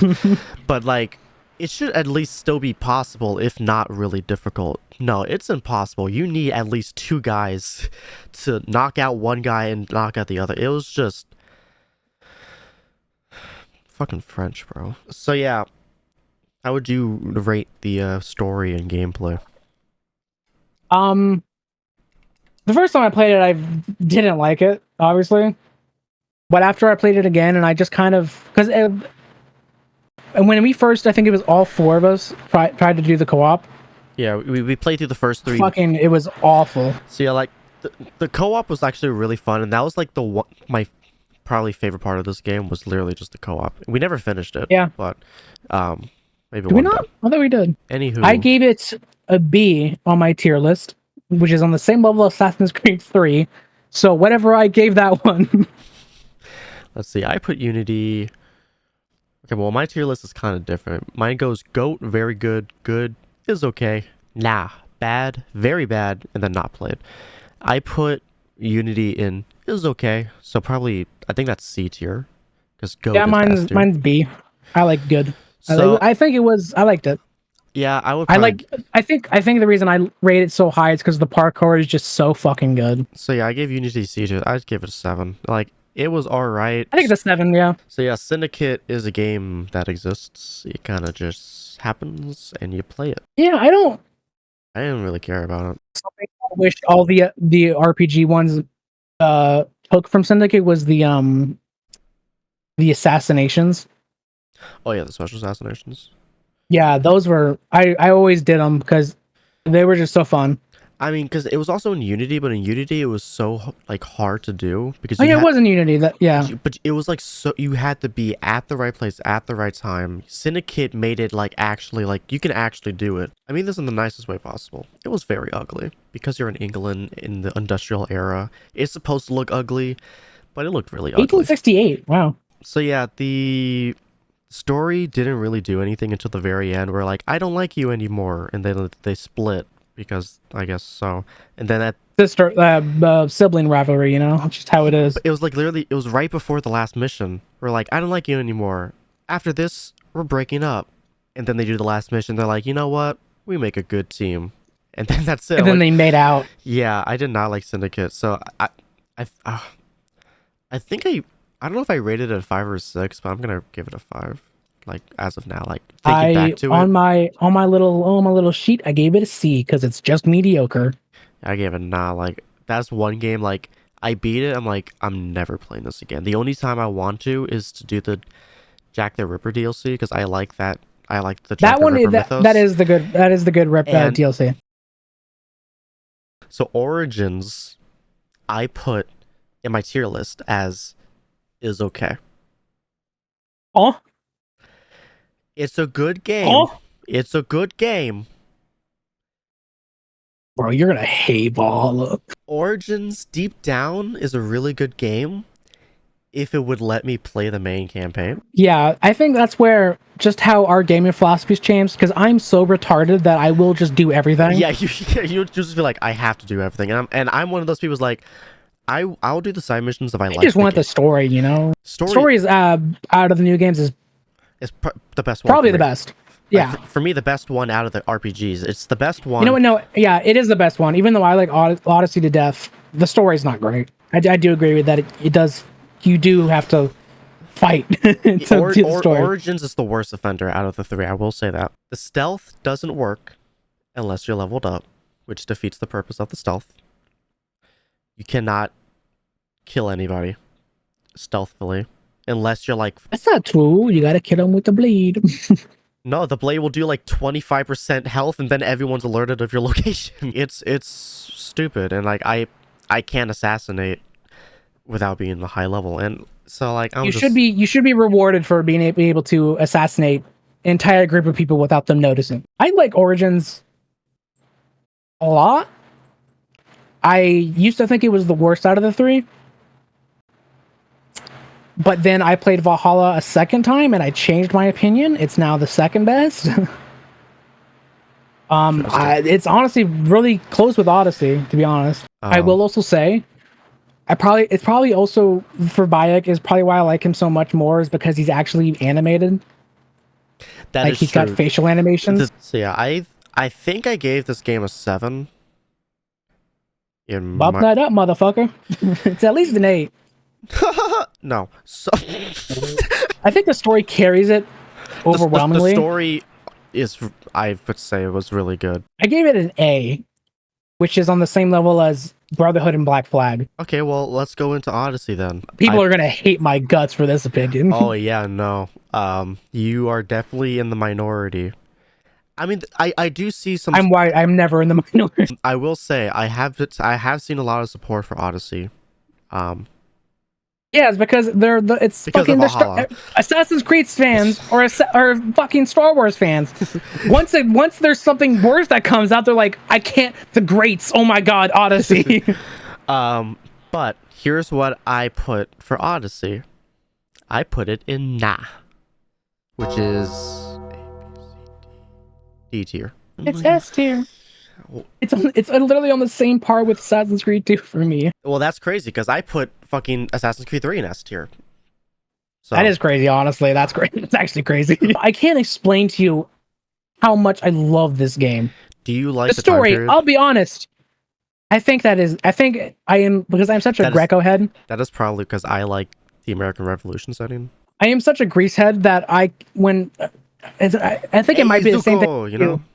Where I know, because I knew everyone that was like, oh, it's Leonardo. I'm not gonna ignore you. It's like what? This is my time period of history that I studied in my college exam. Did you climb on the penis? Oh yeah, obviously. So Odyssey, I'll give my opinion first because I want to Yeah. have some happiness before you destroy it.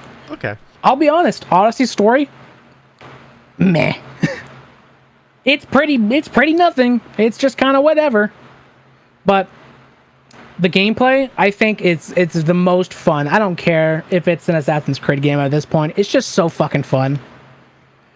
Being able to do all this cool shit, it was fucking wicked. And I think I do have a setting bias because I love Greece and especially during the Peloponnesian War between Sparta and Athens. That is my favorite time period in history for the most part. So that's probably why I like it so much. You probably hate the Cult of Cosmos and the mechanics of having to hunt them down. But again, I'm autistic, so I was like, that's a challenge. I'm going to kill all of them. That's what I did. And shoot that person. Shoot. So yeah, I will say, yeah, the story kind of ass. I will say I was. How did you feel when the little girl died? Were you sad at least? A little bit. The little girl died. This game was in development. From what I remember in the tales, or its development, this wasn't meant to be an Assassin's Creed game. I don't remember if Ubisoft like bought the development team, or I don't remember how it happened, but they basically hijacked the game to become an Assassin's Creed game. So okay, so that's It's very evident. yeah. I do not care about this game at all. I will never return to it. You gotta get some autism in your mind, man. It makes this game a lot more fun. Look at it this way: the game you gifted me was Origins, and I like that the most. That is fair.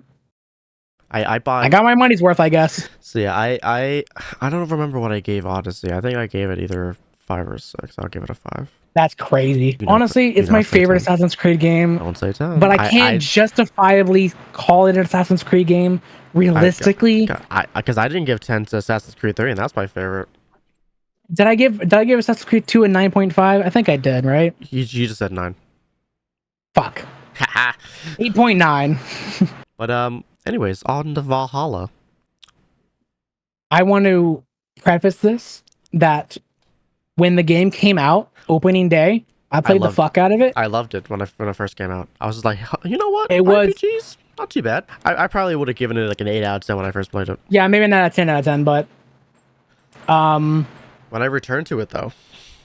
Yeah, this is not a second game through kind of game. You cannot replay this game. You want to kill yourself. It's too fucking long. All of them are way too fucking long. And so like Valhalla, I was just kind of like I was just bored throughout. Jumping back into it, I was just like once you drop the game, it's dead. I will say this: I thought the combat for me, probably one of the smoothest ones, for me. Smoothest, I would say smoothest, yes, but smoothest, most responsive.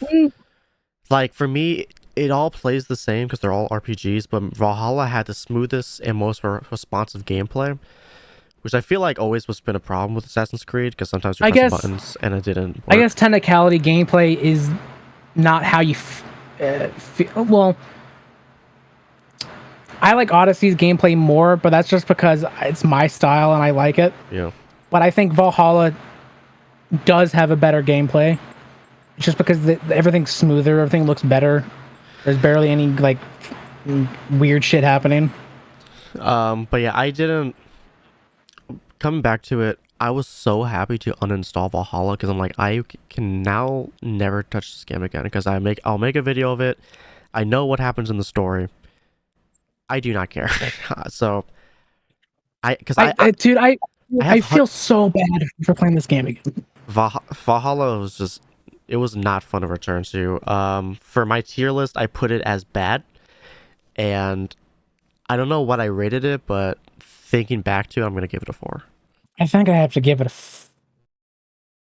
4.5. 4.5. All right. We have the last game, Mirage. I think personally, I keep saying this. If I never replayed it, maybe a 9, maybe an 8.5. It'd be really high up there. But I don't know. I don't know what it is. The second playthrough, it just fucking tanks the game down. I don't know. I think it's because you noticed all the flaws you forgot in the first week. For me, I don't particularly. I really want to like it because it's back to the original Assassin's Creed gameplay. But my problem is that it's still the same engine that they use for the RPG games. So they are mimicking the old Assassin's Creed games. I'll be honest. I don't know how I feel about Mirage anymore. I don't know. Yeah, it's on the same like par with like Syndicate for me. It's not. It's just there. Like it's just not. Like it's a step in the right direction. There's nothing special about it other than the Jinn. Yeah. And I already know what the Jinn was. Did not like the combat. And like I was okay with the combat. You were surprisingly weak. Yeah, I was okay with the combat, and I guess they wanted to make it so you would focus on the stealth because which, you know what, fair, but at the same time, the whole point of the original Assassin's Creed is you could do both. Yeah, and like I feel like that was kind of like a weird thing, and like they were pushing the stealth, and I'm grateful for the stealth, but like I don't know. Say goodbye to the audience. Bye, audience. Yeah. Bye, Assassin's Creed. Well, we did it. A complete retrospective of the entire series as a whole. So, is there a problem with Assassin's Creed? Well, yeah, obviously. I don't even think you need to play the games to figure that one out. Just from the outside looking in, we can see a yearly game cycle that takes a misstep and then changes its identity to become an RPG to then try to recapture the magic it once had? I don't know. I think it's pretty clear to see that there is a problem. But after playing each game one after the other, I think I can safely say that Assassin's Creed is having an identity crisis. How? Well, after Assassin's Creed 2, the series was getting a new entry every single year. Back then it was manageable. I mean, Brotherhood and Revelations are literally just DLC, and 3 and 4 were still last gen, and I probably didn't need as much development time as, say, Origins or Odyssey would need. Once they made the jump to next gen, Ubisoft did the ballsy move by releasing 2 games at once, one for last gen and one for new gen, instead of just having one new entry have a stripped back last gen version. Here's the problem. The last gen version was overlooked and rushed, and the new gen version was plagued with issues and glitches, probably because there wasn't a full focus on it. They wanted to be groundbreaking, but instead they released 2 broken games. Syndicate then felt like an apology and playing it safe to try to get the fans back on board, which caused it to feel bland. So instead of stepping back from a yearly release and focus on the next entry, they decided to completely change the formula, which, in hindsight, was not needed. They wanted to make the biggest Assassin's Creed game, and we did get that, but the problem was that it didn't feel like it gameplay-wise. Of course, the lack of assassins was prevalent, but it's an origin story. It seems reasonable that the Brotherhood doesn't exist. So, what's next? How about an entry that takes place before an origin story? Okay, so now we have another game that doesn't feel like Assassin's Creed gameplay or story-wise, but hey, at least it's still a really big game. Then Valhalla comes out, and it still focuses on being a big game, but at least they have the hidden ones there. They seem to realize that the RPG format is not really working, and just because it's bigger doesn't make it good. So then they make Mirage to try to recapture that essence from Assassin's Creed, but at that point, it's gone. It's been gone. It still uses the RPG engine and feels like a shell of what Assassin's Creed used to be. Well, so what's next? Are they going to go back to Assassin's Creed, or are they going to go back to the extremely large RPGs? After this next Assassin's Creed game, I don't know.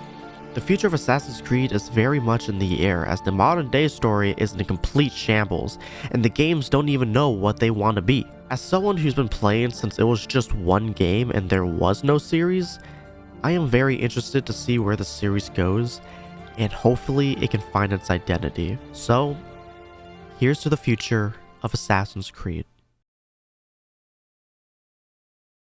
And that is it. We have finished congratulations to me. Hopefully this video goes out before November, because that is when Assassin's Creed Shadows comes out, I think, where it is set in Japan. I am finally glad to have finished this all 3 videos, as it did take a lot out of me, and I did push this one back a bit, and I'm sorry for that. But after they announced Shadows, it was kind of a kick in the butt to be like, alright, let's finish this. And, well, it's finally here. Did you agree with my opinions, or do you wish I died in a ditch? Well, you can leave your comments down below, and I will answer all your comments, because, you know, no one's really commenting, so, you know, I got nothing better to do. I mean, I got college, but, you know, I can always open a new tab to answer your comment. You know, you call me gay, I'll say, okay, let me suck a dick. I don't fucking know. Anyways, thank you guys so much for watching. Don't forget to like, subscribe, and pause the comment. And I'll see you all in the next video. Goodbye. Oh, Jesus. Okay, nope, we're back out. Hey, you. Finally awake. Okay, well now, who are you? Fan service cameo that's probably not going to pay off in the next entry. Who? I was in the last video. Yeah, sure, I guess. I don't know. I don't think anyone's paying attention to these videos. Yeah, anyways, I need your help against Abstergo. Uncle Vinny just bought another copy of Assassin's Creed 3 for another child. That bitch. Well, what can we do about it? We do nothing. Really? Yeah, no, this really isn't really fleshed out. It's probably gonna be dropped in the next video, to be completely honest. Damn. The modern day stuff used to mean something. Yeah, no, we needed more space for the giant map that we stored in the Animus, so this is kind of pushed to the side a little bit. So yeah.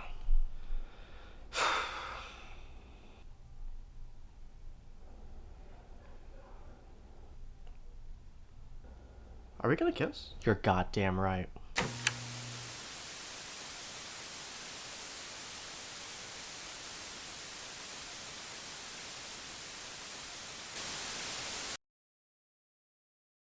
Yeah, sounds about right. Bad.